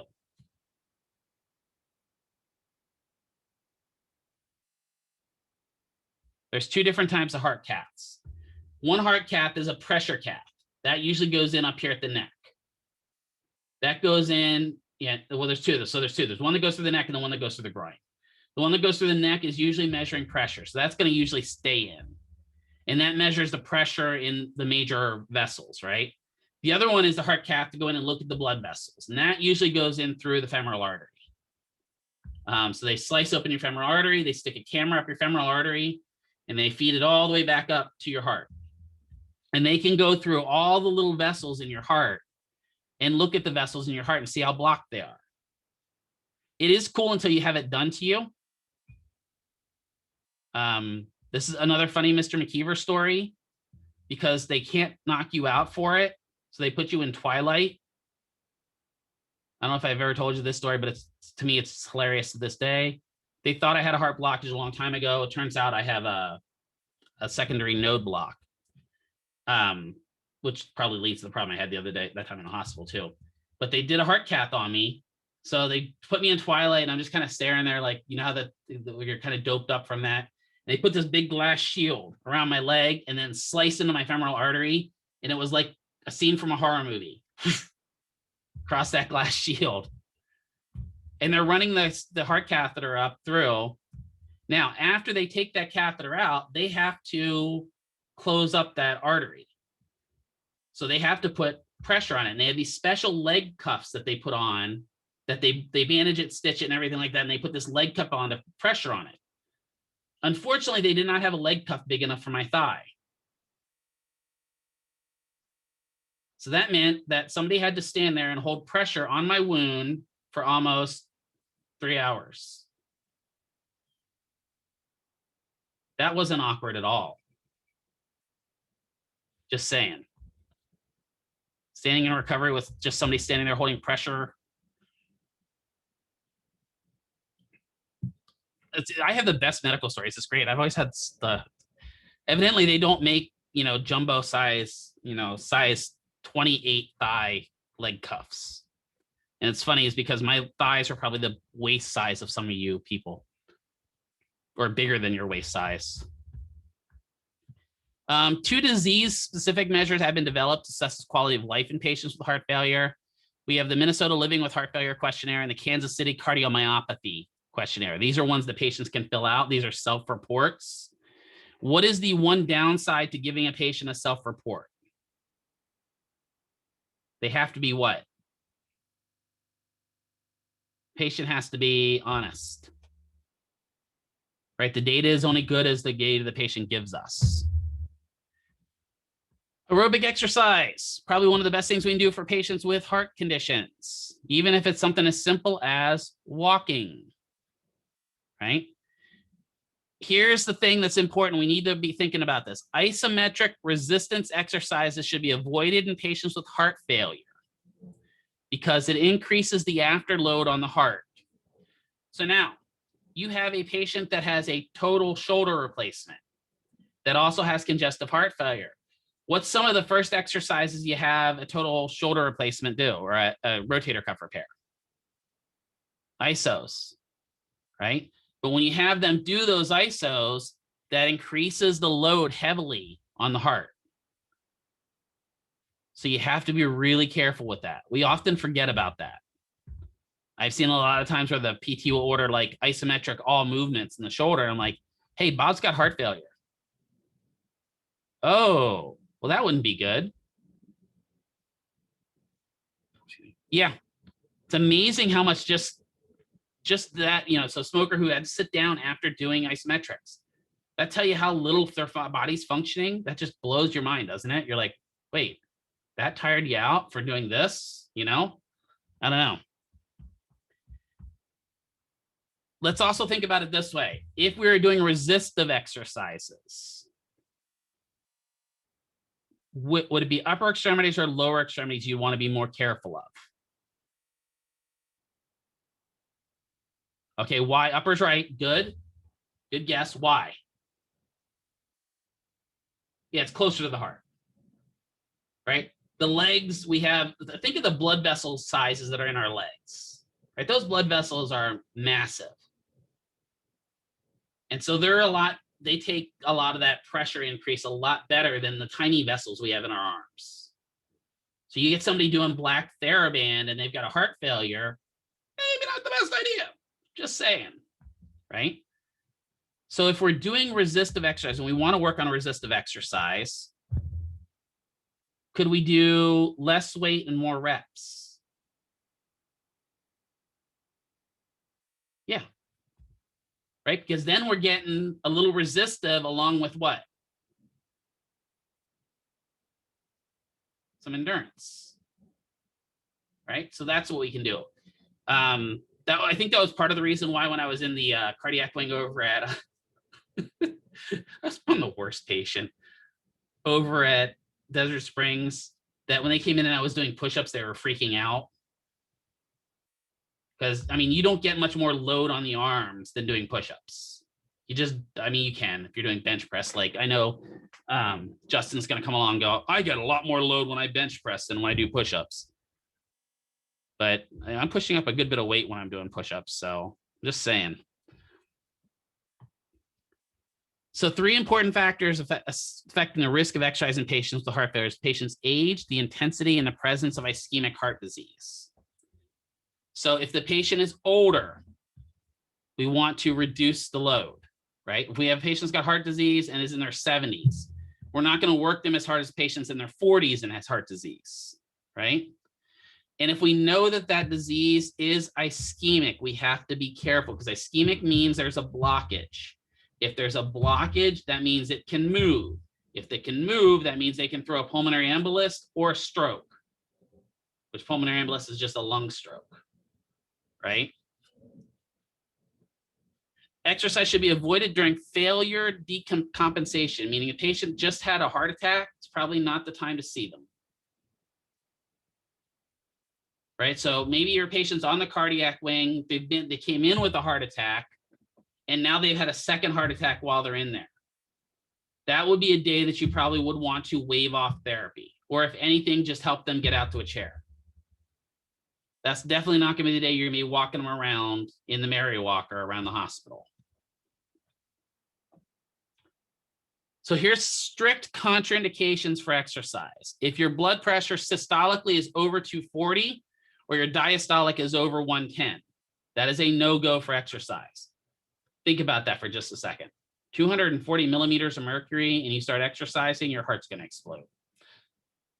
A decrease in systolic blood pressure by more than 10 millimeters from baseline, meaning that they start exercising and rather than the blood pressure going up, it drops. Pain in the chest with levels of 2 or more, shortness of breath with 2 or more in the dyspnea scale. And honestly, the dyspnea scale I'm less concerned with than the angina scale. I have a funny story about that in a little bit too. That just reminded me of one other story. Symptoms worsening with failure, such as pallor, excessive fatigue, mental confusion, EKG, and I gotta stop calling it EKGs. That's old school. ECG abnormalities, like second or third degree heart blocks, ventricular arrhythmias, acute ST changes. We're gonna look at the heart, what do you call it again? Yeah, an ECG. That's what we're gonna look at in a little bit here. Resting systolic of less than 80 millimeters of mercury, meaning their systolic's really low. Decreased heart response to exercise. This is weird. I've had patients with heart failure where I put them on the treadmill and their heart rate goes from 100 to 40. That's a sign to stop. Heart rate elevation due to firing threshold, right? New onset of pulmonary rales. Rales are those wheezing and kind of odd sounds, those adventitious sounds. Do you remember that term? Did Dr. Johnson talk to you about that term? That term always throws me off, right? Because when I hear adventitious, I think, well, it sounds like it's a good thing. Yeah, advantageous, right? That's what I hear. But adventitious sounds are definitely bad things. New onset of an S3 heart sound, again, not something that you're going to be able to detect. And then a Borg rating of 13 or better on the 6 to 20 scale, or a Borg rating of 8 or better. Okay, that's actually a good idea. I think adventitious can be bad, right? Yeah. 8 or better on the modified Borg scales, really kind of problems with it. The mode of the exercise prescription will include some form of aerobic exercise. Every patient that has a heart condition should have some form of cardiac exercise, even if it's nothing more than brisk walking, right? The Mall Walkers program is great for these patients to get out and walk around a bit because they get at least air conditioning as well, because outside here during the summer, not the best idea to send somebody with heart failure out into 130-degree heat, right? Exercise frequency and duration. Severely compromised patients may require longer rest intervals. Give them to them. If the patient needs them, make sure they get them. We don't want to have them explode. Always with cardiac patients, you need a warm up and a cool down. Warm up can be as simple as just doing some general range of motion activities, kind of getting the blood flowing. A cool down can be as simple as relaxation techniques, where you work on an ACB, but you've got to do both. Usually patients can tolerate somewhere between a 40 or 70% of their max kind of volumetric of oxygen, or 40 to 70% of their normal work. So when they're at that 4 to 6 range on their the modified Borg RPE, and patients with low exercise or low initial exercise capacity will make faster progress. This even goes for you guys, right? When you're going to the gym and you start going to the gym, you usually have this spike in progress, right? Where you improve pretty rapidly, right? And weight loss is the same way. Think about it.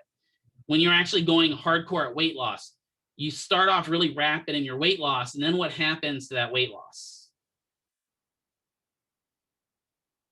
Kind of plateaus out, right? And then maybe you lose a little bit more, but it's kind of getting harder and harder. Same thing with exercise, right? Maybe you started off only able to bench press 10 pounds, and now you're up to 45. Wow, that seems like a lot. But now you can't get past 45 because you've kind of peaked. Same idea with patients with heart failure. You got to be careful. They'll progress quickly and then kind of plateau out. Let's take a break. I just realized it's 11 o'clock. So let's take a break. We'll finish this out. So go get some snacks, stretch. We'll come back at about 10 after 11.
I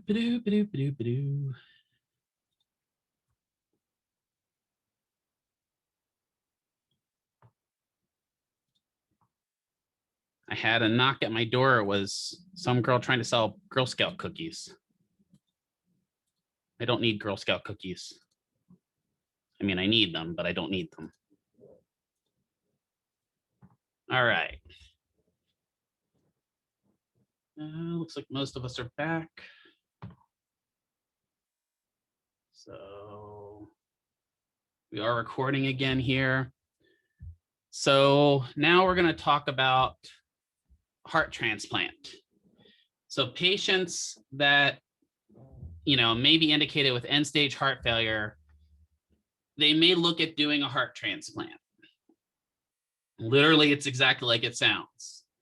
It should be the last resort because although it can produce good outcomes, it's just massive complications, right? What do you think one of the hardest complications that come along with heart transplant actually is?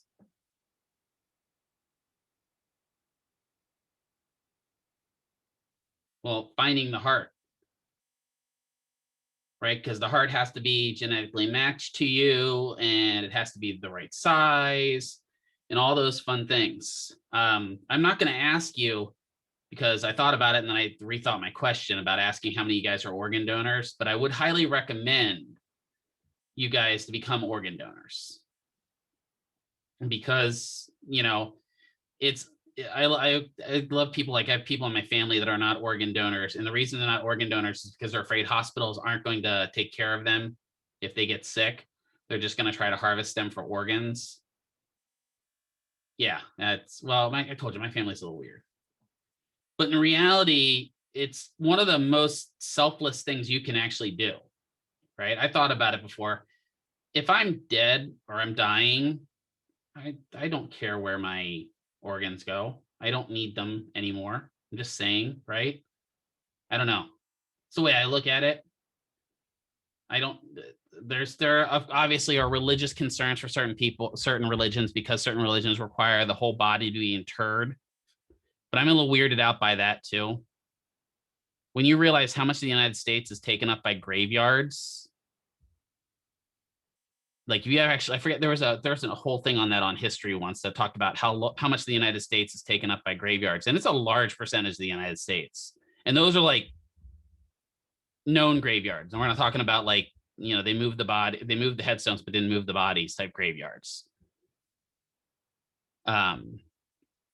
So transplants and stuff like that can be really beneficial for the people, and you got to think about it. I had a friend that donated his organs and because he was passing away, and I remember him saying that he's like, I'm not going to need them anymore, and in a way, if I donate my organs, I still live on in somebody else. I thought that was a really nice way of thinking about that, right? I didn't really think of it that way, but when he mentioned it, he's right? If you donate your corneas and you donate your heart and you donate your lungs, in reality, you're living on in somebody else's body. There was that horrible Will Smith, not horrible as in like bad, but horrible as in sad Will Smith movie about that. I don't know if you guys, any of you have seen, I think it's called 6 pounds, 7 pounds, something like that. Yeah. 2 minutes into that movie and I figured that movie out. I'm like, oh no. Not 2 minutes. It took me a little bit longer than that, but still. If you ever get a chance, it's kind of an eye-opening thought process into organ donation. And I know that when he released that movie, that was one of the things he kind of pushed for more organ donation. I don't know. I'm not going to push you to do it, but I'd highly recommend it. You could save somebody's life. It's a sad movie. You're right. Especially when you think of like the process that if you're, and I think if I remember correctly, it was either based on a true story or partially a true story. I can't remember which. And when you think of the process that guy went through, it's got to be horrible. I don't know. But when they have a heart transplant, you've got to think about something. And I'm actually going to toss lung transplant in here as well. What has to happen in order to transplant a heart? First of all, obviously you have to have the heart, blah, blah, blah, blah, blah, right? But what has to happen to their chest?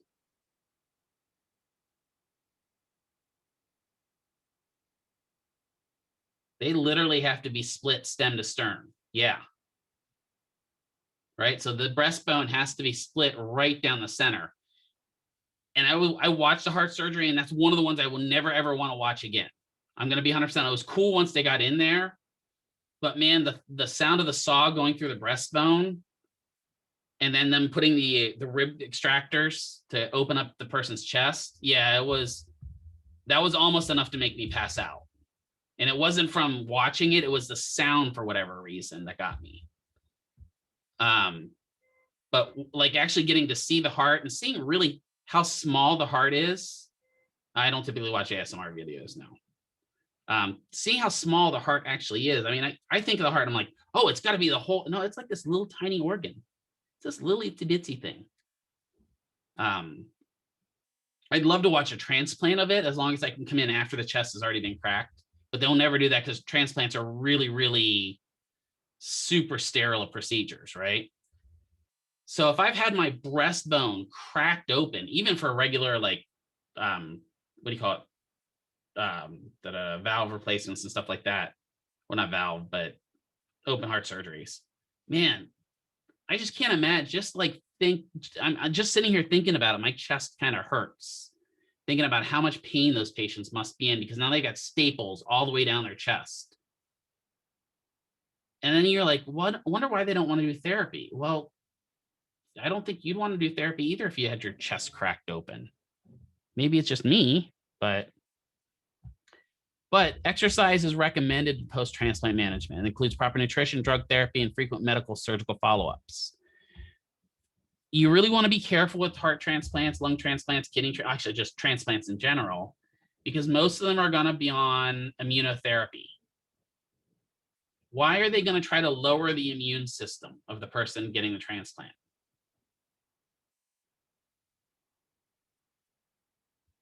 Yeah, so it doesn't reject it. Exactly. So they're going to be put on stuff like Imurin and stuff like that in order to lower the body's immune system. What's the side effect of lowering their immune system? Yeah, easily infected, right? Excuse me. So if you're working with this patient, maybe you are assigned to the cardiac wing that day, and you've got 2 transplants, but you've got a little bit of a cold. That may be time to trade off and go to the ortho floor and have the ortho floor come over and cover for you in cardio. Just because you've got to be careful about giving those patients infections, opportunistic infections, right? You come in with the flu, it's not going to be hard for them to get that flu. So you've got to be paying attention to that. There are mechanical hearts now. There's the Jarvis heart, and there's a couple other ones. And I've only ever seen it in videos. And those things are just wild to me. Because especially the people with like the heart pump, or right now, most of them are still external. They wear a little pouch that's got the pump system and everything in it, but it's an external heart. And the patient has no pulse. Because it's just literally like, it's honestly, if you look at the insides of the mechanical heart, it's basically an oil pump. Like that's on your car. So it just constantly pumps and filters and pumps and filters and pumps and filters. It doesn't like pump, pump, pump, pump. No, it just pumps constantly. Right. And they're really efficient. There's the CNN, I'll see if I can find the video of it. CNN did a video on one of the guys with one of these, with the artificial heart, and he's a bodybuilder. And it was interesting because he brought up his doctor brought up the thing. He goes, what is the definition for somebody that has no pulse?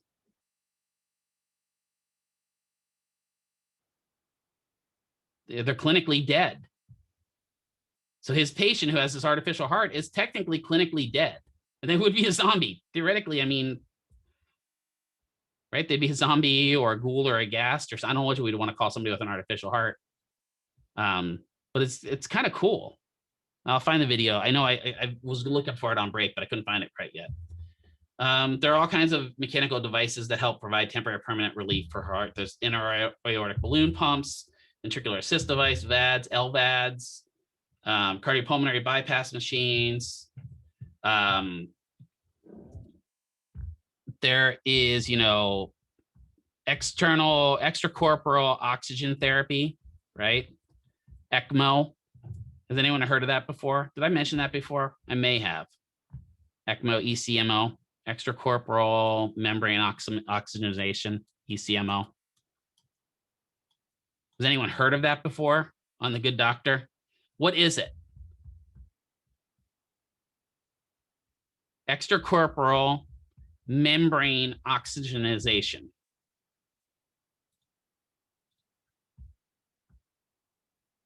Just like, yeah, that. It literally means that your blood is getting oxygenated outside your body. So that means there's a machine sitting beside you that is oxygenating your blood for you. That means the respiration effect is not happening in your body, right? And a lot of times, if you see patients on this that go on ECMO, they usually lose limbs. It's very common for them to lose limbs. Why do you think it would be very common for them to lose limbs? Do you think a machine oxygenates as well as your body does? No, it doesn't, right? So if the body knows it's not getting oxygenated properly, what is it going to start doing in order to preserve function? It's going to start, it's going to start necrotizing body parts. It's going to say, I don't need that left arm. And it's really weird the way it works. The body just picks a limb and says, I don't need that anymore. And so it's going to die. There's a story of a Tucson Roadrunner, not actually like the bird. For those of you that follow AHL and NHL, the Tucson Roadrunners are a hockey team down in Tucson.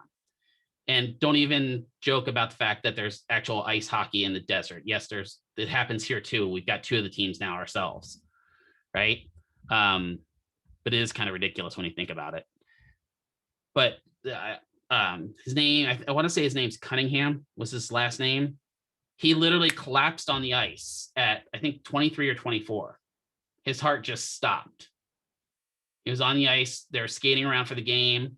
I was actually at the game, and he just collapsed, fell over, dead. They revived him. They were able to do CPR, but he ended up needing to go on ECMO. He had an undiagnosed heart problem. It's an interesting story, but he ended up losing limbs from it.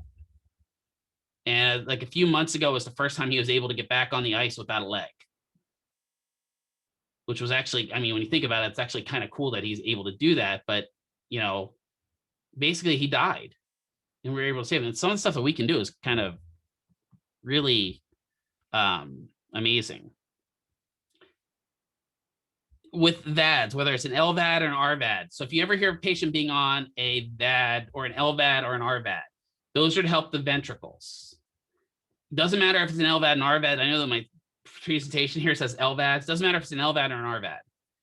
Early mobilization helps, meaning getting them moving. And we know this. It just helps with everything.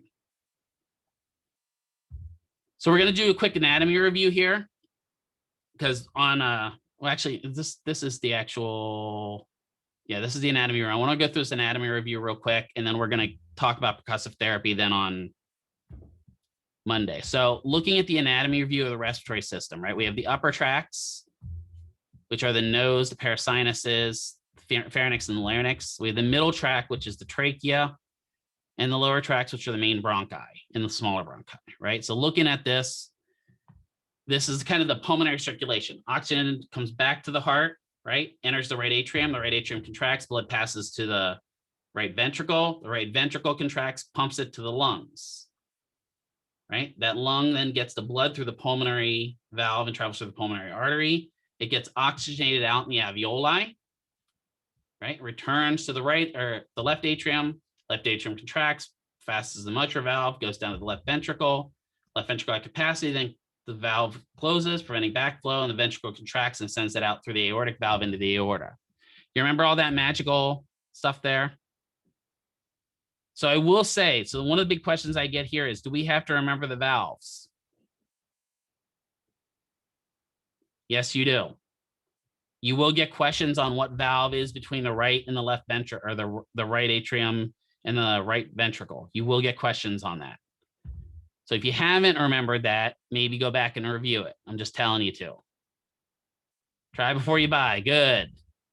I like that. I always thought the aortic valve was probably the easiest one to remember. I don't know what you guys, but that was always the easiest one for me to remember because, well, it goes to the aorta.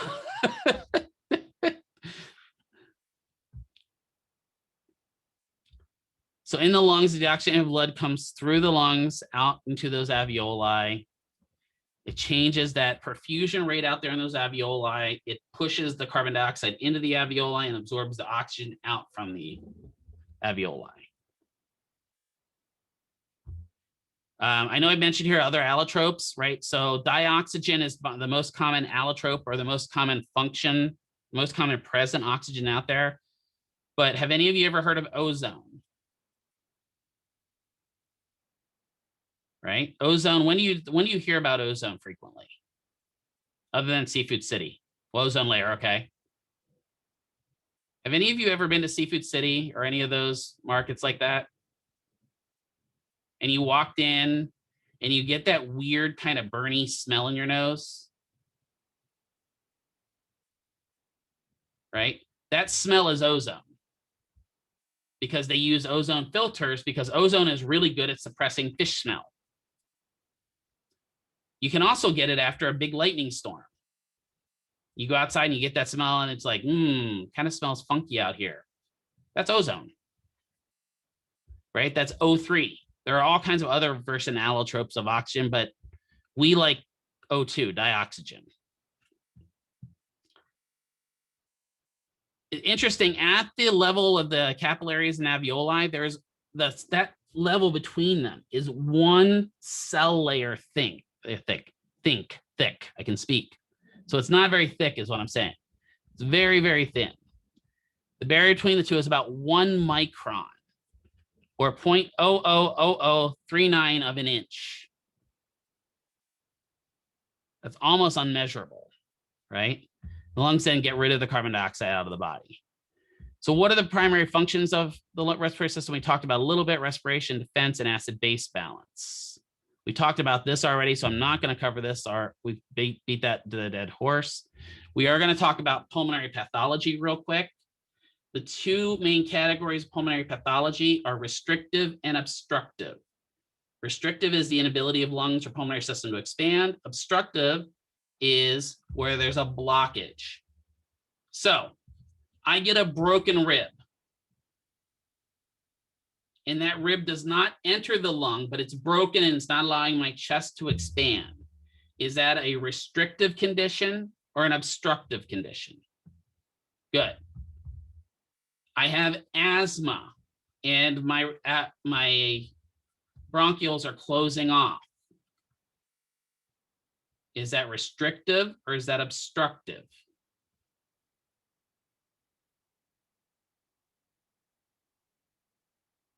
That's obstructive. There's an obstruction in the way of air moving in and out of the lungs, right? Even though it's the body, right?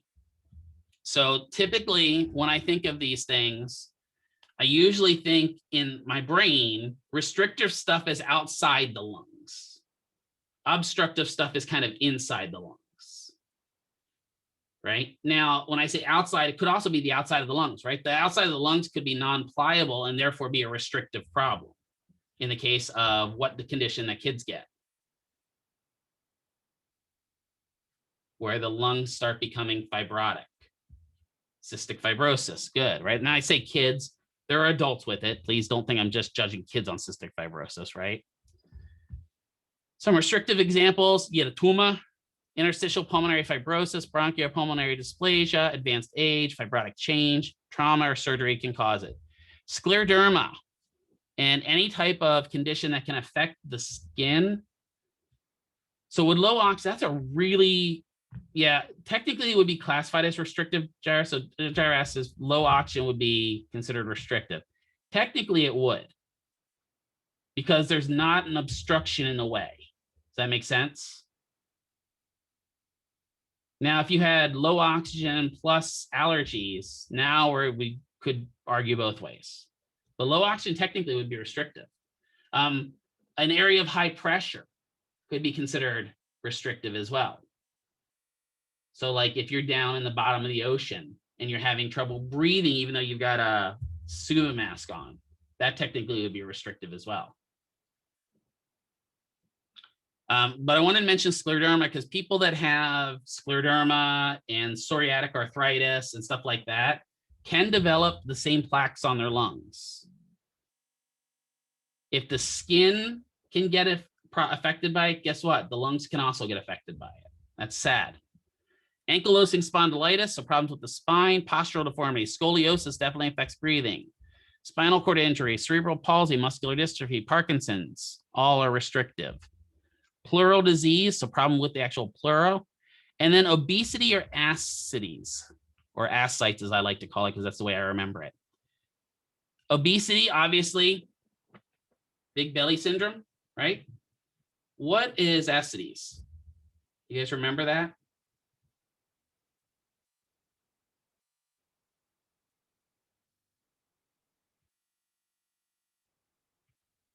So when I think of that, I think of the little kids in Africa.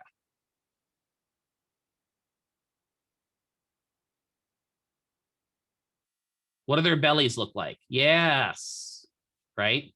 The swelling and fluid in the belly, right? That happens with liver disease and a couple other conditions, but it can also happen with extreme hunger, right? Where the body just swells. If you have that excess fluid down there, is that going to make it more restrictive to breathe? Sure is. And a lot of those kids have lung problems, breathing problems as well. Obstructive examples, peripheral airway disease or PAD, chronic bronchitis can be obstructive, emphysema, asthma. So any of you that have asthma have an obstructive disorder. Bronchiectasis, cystic fibrosis, technically on the inside is considered obstructive when it affects the alveoli. On the lungs themselves is considered restrictive. So cystic fibrosis nails people both ways. That's the sad part about that one. And then bronchopulmonary dysplasia, when you have problems with weird growth in the bronchopulmonary area. So COPD is the big one here. I love when patients come in and say, again, I've got the COPD and I've got emphysema and I got chronic bronchitis. No, you have COPD because you have chronic bronchitis and you have emphysema. So just be aware of that. Chronic bronchitis is defined as a chronic cough or expectoration for at least 3 months and having the problem for at least 2 consecutive years. So that means it takes a little while before we can diagnose COPD. We don't just say patient's got COPD. Emphysema is a problem with, with the alveoli and changes in destruction of the alveoli without fibrotic changes. So that means if you have chronic bronchitis and you have emphysema, you have COPD. And again, COPD is problems getting air out. Cor pulmonale. This one, the boards, for whatever reasons, and I don't know why, really loves asking questions about this. Cor pulmonale is a medical condition. I guess safety-wise is probably why they like asking questions about this, but they really like asking questions about cor pulmonale, even though really we're not respiratory therapists. It is a severe medical condition where the right ventricle dilates due to a pulmonary embolus. So a pulmonary embolus equals a blood clot. So they get a blood clot in the lungs, and then the right ventricle superdilates. Right heart-sided failure will occur if not treated immediately. So they can literally have complete heart failure of that right side if they don't get it. What will happen? They get a chronic cough, or right? Chest pain. Distal uniform bilateral swelling. So both sides are swelling. Dyspnea, fatigue, and malaise. How a board question will come along for this. They will say that your patient is walking and having a consistent dry cough. They indicate they have some chest pain, and you notice that both of their legs are swollen excessively. They seem to have poor exercise tolerance. What is the condition you are suspecting? That would be cor pulmonale. That would also be an emergent condition, and you'd want to tell the nurse you're suspecting it. Hopefully the nurse has already picked up on it, but maybe not. This means that they've probably got a blood clot somewhere in their lungs, and they're starting to get backup. It's really important to it. What can we use to manage pulmonary diseases? We've got all these drugs here that can deal with it. We got beta-androgenic agonists like albuterol, right? I'm sure a lot of you have heard that. We've had anticholinergics like bupropion and Atrovent. But the funny thing about anticholinergics, when you look at it, bupropion is Wellbutrin. We've also seen it used in antidepressant meds. Corticosteroids with new supplemental oxygen, right? We can do surgery where they can go in and remove the non-functional lung tissue. They can do a pneumonectomy where they remove part of the non-functional lung. They can do a lung transplant. The main thing these patients are going to get that have lung disorders, again, is physical therapy. We kind of talked about that already. What are we going to do with them? Breathing re-education. Diaphragmatic breathing and pursed lip breathing are probably our most common. We have to educate them on stopping smoking. The biggest thing, I actually had a patient once that got a lung transplant, went back to smoking. So would that make anyone else angry? It made me a little angry. Because I thought, what if that was my lung that I gave them? Now my lung's getting smoke in it. I don't know. And then talk about energy conservation, safety, aerobic exercise, upper and lower extremity activities, secretion removal and reduction, meaning teaching them how to do what? Cough, right? Teach them to cough and get the gunk up, positioning, and then also more relaxation techniques. You talked about diaphragmatic and pursed lip breathing in Therex 2. Smoking cessation should include the serious side effects of smoking. I think a lot of doctors that talk about this should show more really nasty pictures of lungs. And if you go overseas and you see cigarette packs in other countries, anyone seen any cigarette packs in other countries? Like they show rotting teeth, black lungs. They have horrible images on them. Right here in the United States, we have what do you call it? We have the Joe Camel. John Oliver did a great thing, again, back to last week tonight, a few years ago, where he created a new spokesman for Marlboro called Jeff the Diseased Lung. And he thought that that would be appropriate for them. They turned him down for that mascot for whatever reason. I don't know why. We can guide the horse to water. We can't make them drink. It's just the way it is, but we have to teach them that smoking equals bad. I've had patients when they start getting diagnosed with lung disease that say, again, going back to the vaping, well, what if I start vaping? It appeals to kids. You're 100%, right? That's why. And there was a whole lawsuit about that back in the 80s. And don't forget, back in the 80s, we had those literal tobacco executives up there. And it was one of them, to this day, is one of the biggest hypocrisies I've ever seen, where they ask each of the tobacco executives, and they're like, no, we do not believe our smoking leads to cancer. No, we do not believe smoking leads to cancer. No, we do not believe smoking leads to cancer. When very well, they had internal documents showing smoking leads to cancer. Of course, then Dow wasn't much better with the forever chemicals, but whatever.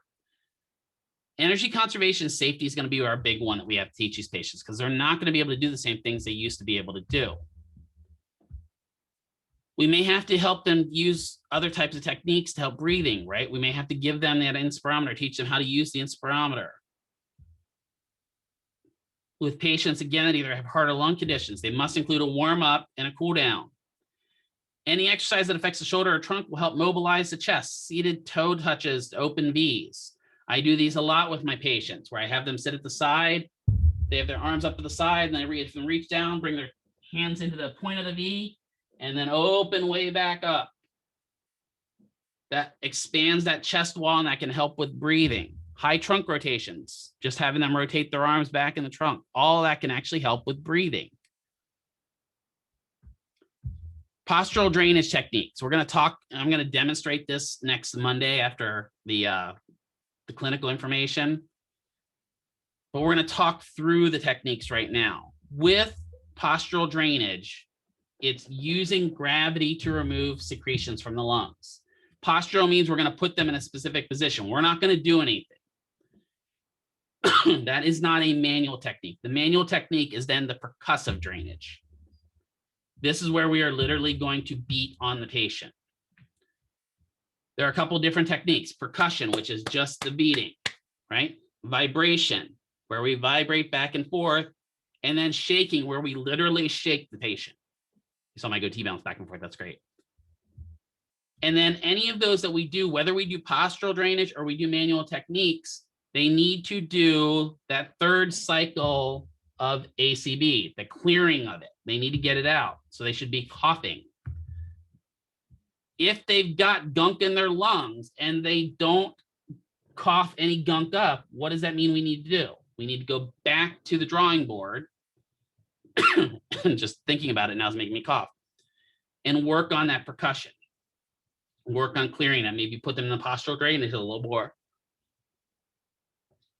Suctioning is an odd one. Did any of you on your clinical affiliation God, have to do suctioning? If you go to a pediatric facility, a lot of times you may have to do suctioning. That's where you take the tube and you put it down their throat and pull out the gunk. It's not a lot of fun. Sounds like it's killing the patient, but what you're really doing is saving the patient because you're clearing out those secretions. I had a lot of kids when I was working at the one outpatient peds clinic that came in that had manual suction. So we would work on doing stuff like standing, and they'd indicate having trouble breathing, suction them right out. Loads of fun. That is definitely one thing that tech should not be doing. I'm just saying it's even kind of bordering on us. If the parents can do it, we can do it as well. But that's one of those that I'm like, yeah, tech should not be suctioning a patient. I'm just saying there's way too much that can go wrong. So we're going to position the patient according to the bronchiopulmonary anatomy so that the particular lung segment is placed with its bronchus perpendicular to the floor. We may put them in Trendelenburg. What is Trendelenburg position?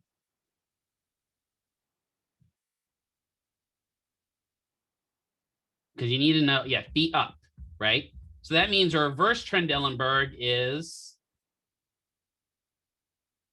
yeah, feet down. Good, right? So this will facilitate the drainage and secretions of the lungs. So Trendelenburg is a patient supine with feet higher than the head by 15 to 30 degrees. Reverse Trendelenburg is the exact opposite. Tilt tables can be really useful for postural drainage. What do you think some of the negative side effects could be from putting them in that position? What do you think happens to blood pressure in Trendelenburg?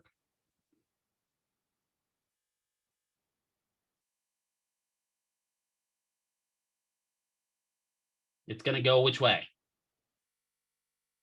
In Trendelenburg. Oh, I just thought of it, right? Think of all those big blood vessels that are now against gravity, right? So all those blood vessels in the legs.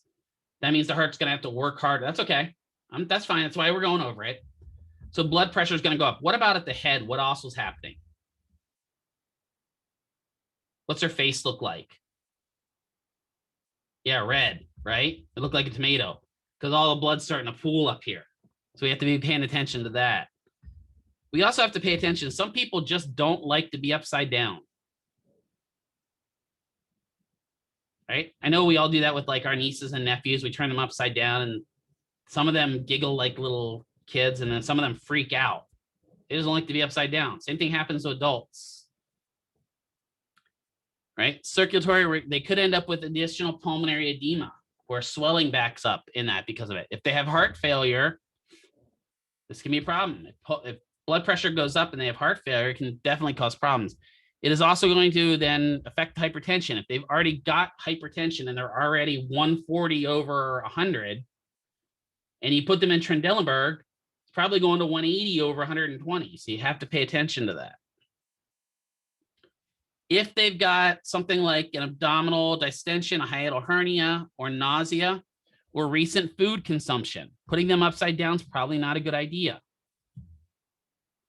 If the patient just had a really big meal and you put them upside down, what you are encouraging is what I call the technicolor yawn.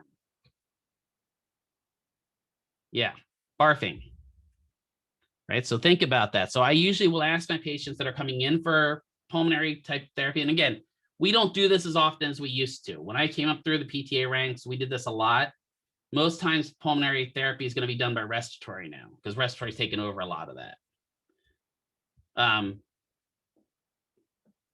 But I'll tell specifically kids, I'll tell the parents, hey, can you hold off on giving the kid lunch until after we're done with therapy?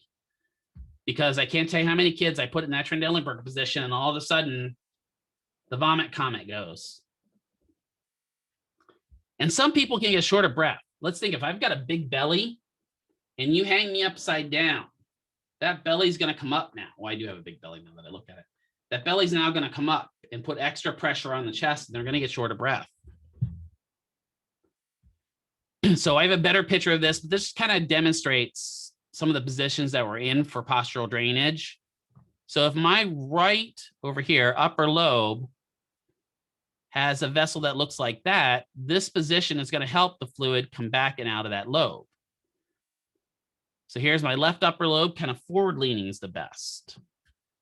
Now, the big question I get here, usually when I start talking about these pictures, is, do I have to memorize these for the boards? I'm going to make you very happy here. You don't necessarily have to memorize them. But you have to understand, if I put them in this specific position, maybe what lobe I'm looking at. If I'm in sideline, I'm probably working on one of my middle lobes. If I have my head down, I'm probably working on one of my lower lobes. If I have my head up, I'm probably working on one of my upper lobes. That's a really good rule of thumb when you're looking at a question that's talking about it. So if they say that they've got a patient in Trendelenburg position, you're probably typically working on the inferior aspects of a lobe or the lower lobes. It makes it a little easier so you don't have to memorize every single position, because there's more than these positions here. Paying attention for pulmonary disease. If the patient has a axofemoral bypass graft or arthritis or recent rib fractures, you have to be aware of that before you put them in sideline. Every time you change positions to get another lobe cleared out, have them cough and perform suction or perform suction.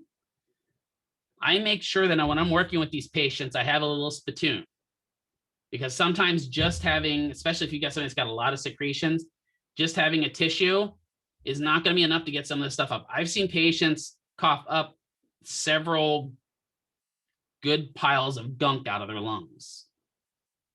So I like to either have like a little beaker, not beaker, graduated cylinder or something, or like, not graduated, it's not even what I'm looking for. Like to have a big cup. There we go. Or one of those spittoons that they give you at the hospital, or maybe one of the kind of the pink tubs that they have in hospitals. And then we're going to change positions. We may have them in one position for 15 minutes. We may have them in another position for 15 minutes. The idea is to clear the lungs. If I'm going to clear my lungs and I've got gunk blocking up my lungs, would I want to clear it from the top to the bottom or the bottom to the top?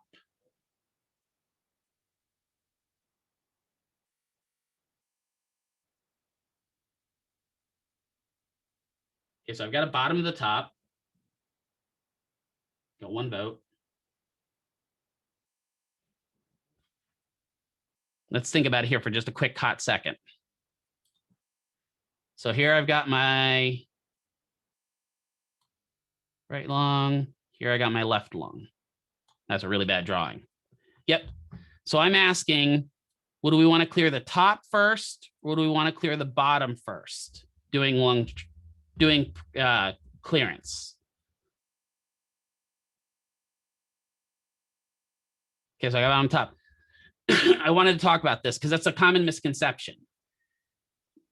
If I don't clear up here first, yeah, right, it starts setting in a little bit. If I don't clear the top out first, this has nowhere to go.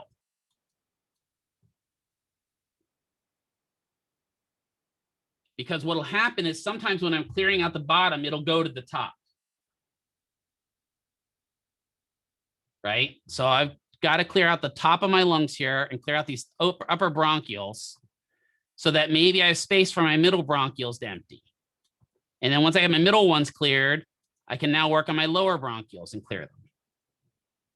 So a lot of times we're going to start on a top down. It's very, very counterintuitive. You would think, well, I'm starting from the bottom because it makes it easier, because then we're going to push everything to the top and get it out.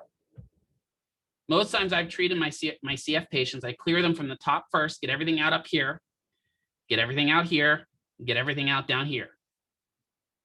And usually when I get down to here and get down to that heavy stuff that's the bottom, that stuff is thick and gooey. It kind of has the consistency of like really, really, really thick butterscotch pudding. And so we got to get that stuff out. They've got to cough it up.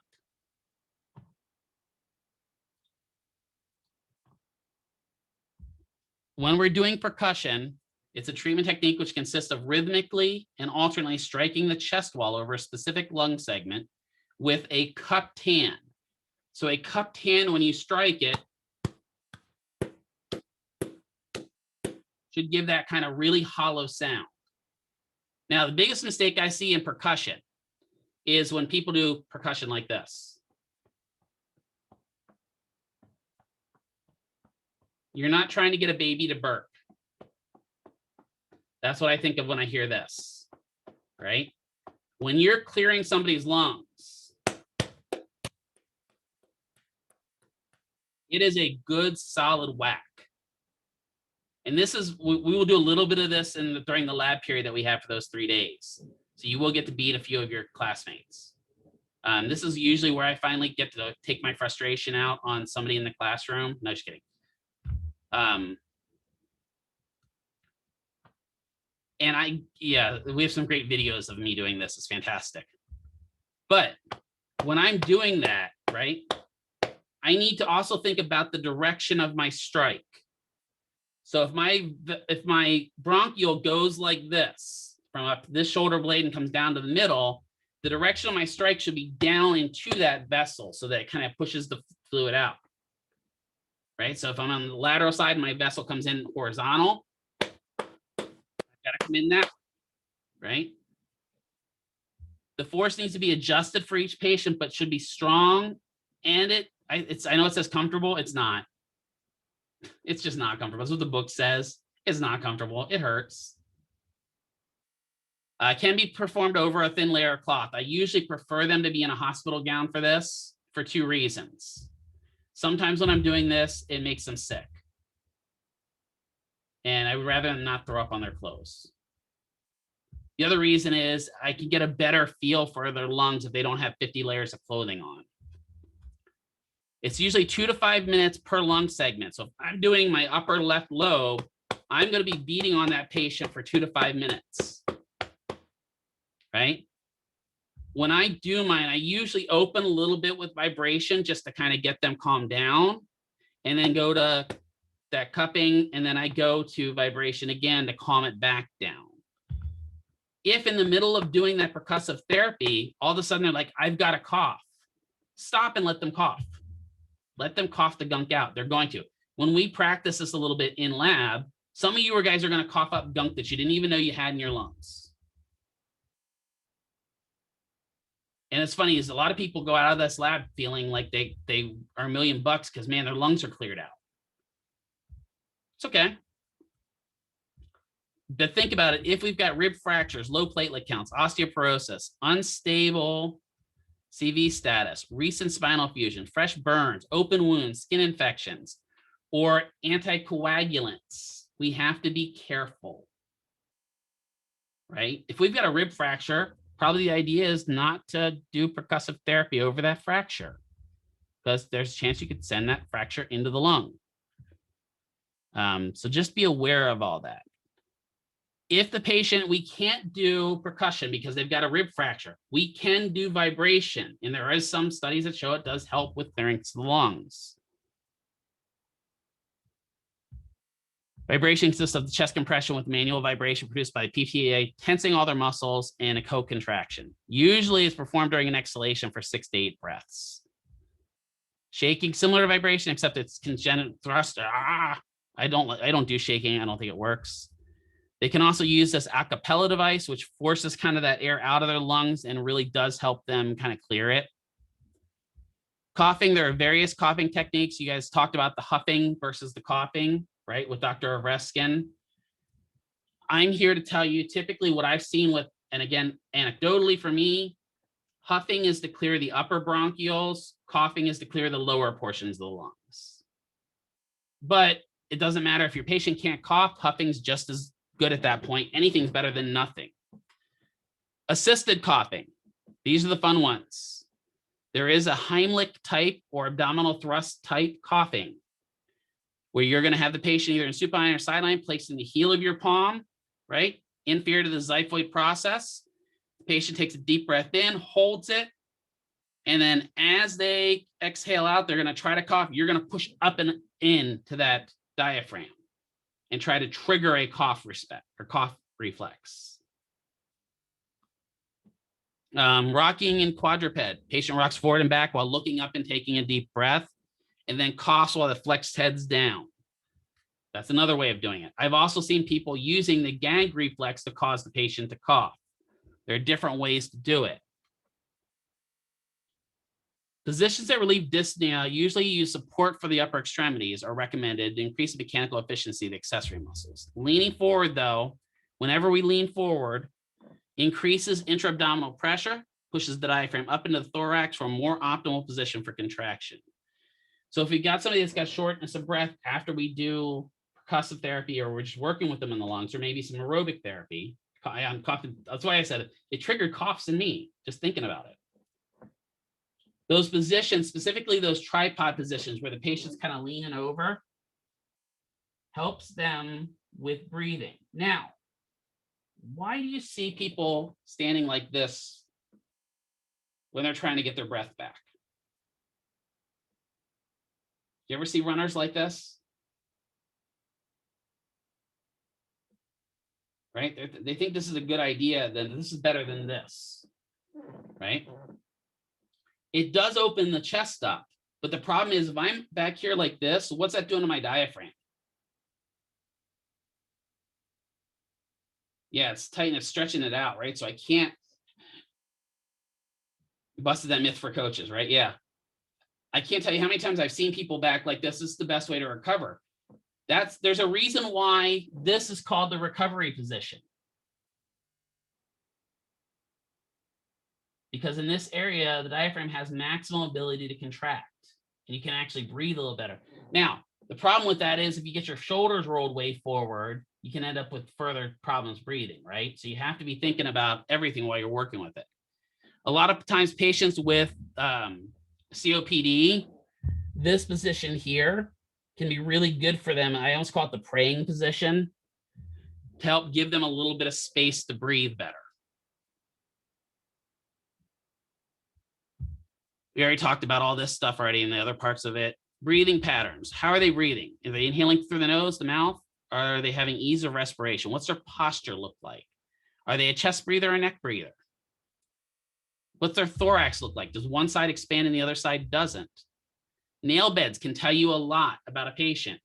If their nail beds are blue, if they're not getting a lot of oxygen, if you look and they've got digital clubbing, which means the fingertips are kind of flattened off, that tells you they've got problems with their lungs. And then you can feel for a mediastinal shift where we've got the trachea has shifted to one side or the other when it shouldn't have, right? If you put your fingers around your throat and take a deep breath in for me. You should feel your trachea stay fairly centered. Did everyone feel that? I don't care if you did or not, just say yes, please. Thank you. Thank you for saying yes. Good.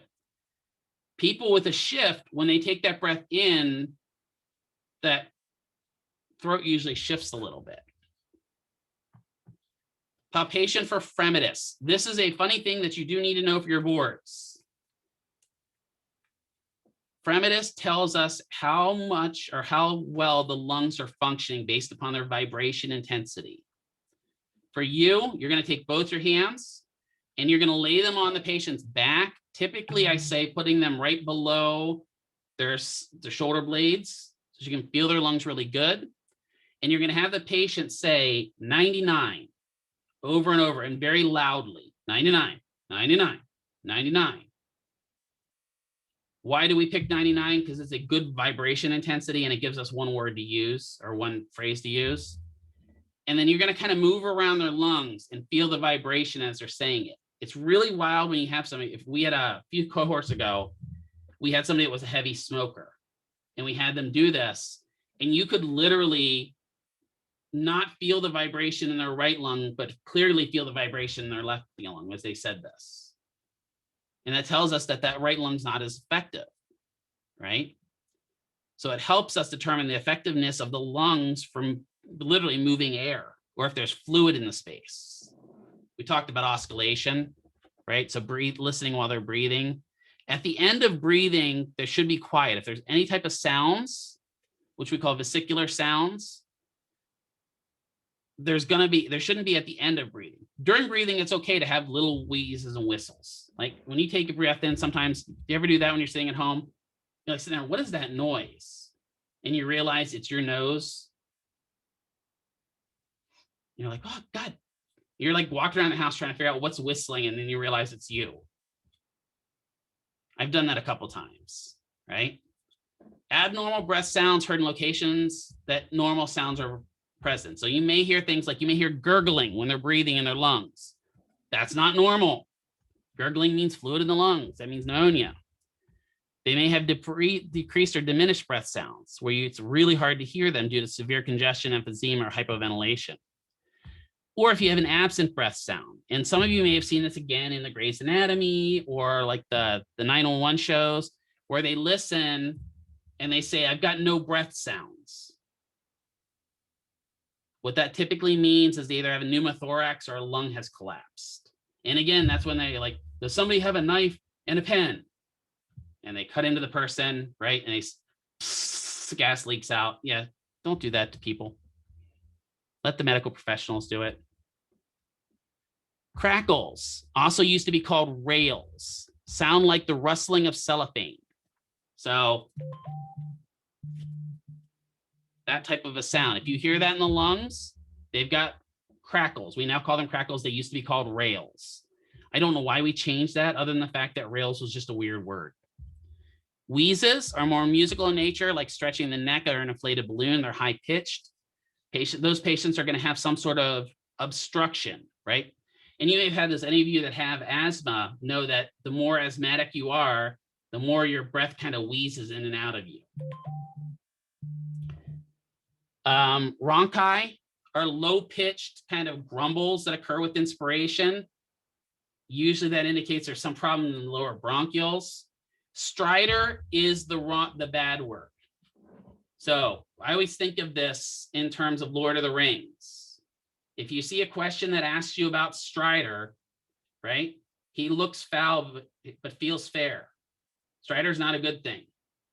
Stridor is a very high-pitched wheeze and whine that you can hear without a stethoscope. You can hear that in the lungs normally as the air is passing through the alveoli. But if you can hear, it does sound like a villain name, right? If you can hear this loud, high-pitched wheeze and whine while they're breathing, what does that tell you about their bronchioles?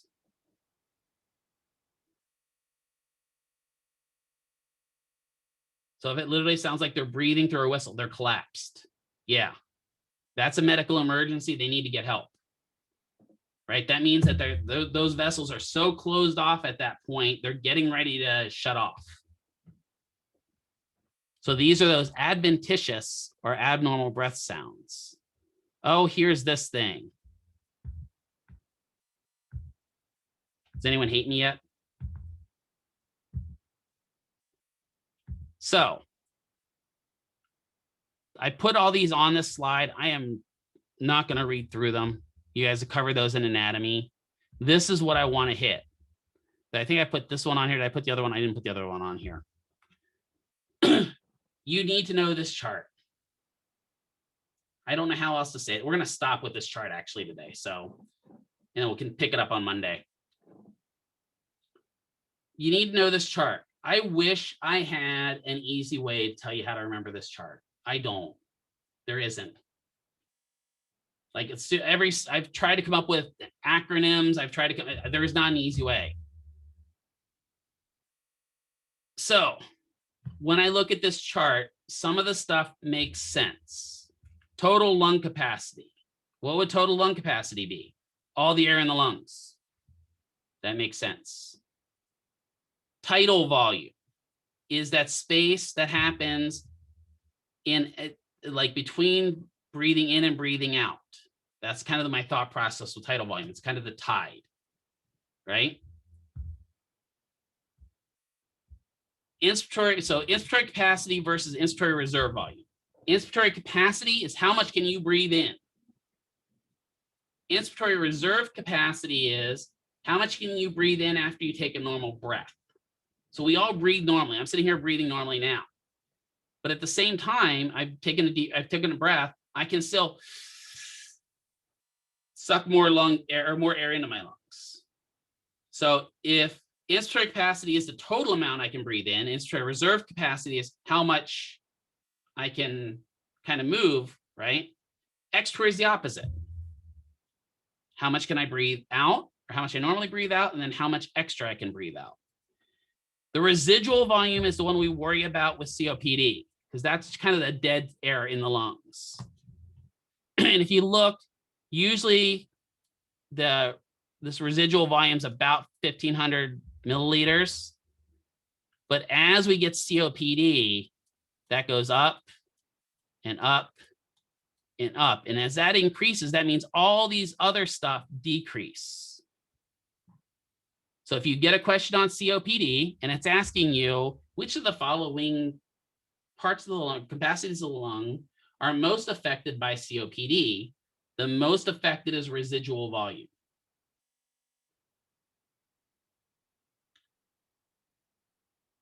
Like I said, I wish I had a way of remembering this easy. The one thing I do know, and if you look at this, expiratory capacity is typically less than inspiratory capacity. When you look at it, do you see that? Like we can do a lot more breathing in because it's active than we do breathing out. And that's why we usually breathe out a little bit longer than we breathe in. Ranking them by size is fine. I just don't have an easy way for you to remember this other than study it. Usually I recommend waiting to study this till you get closer to your test. So don't like totally freak out and think you have to memorize this by the end of your clinical affiliations. Okay. But I usually say wait until you get close to the test because you might remember this more by then. I'll stop sharing. We're going to stop here for the day. I know that was a lot of stuff. Are there any questions?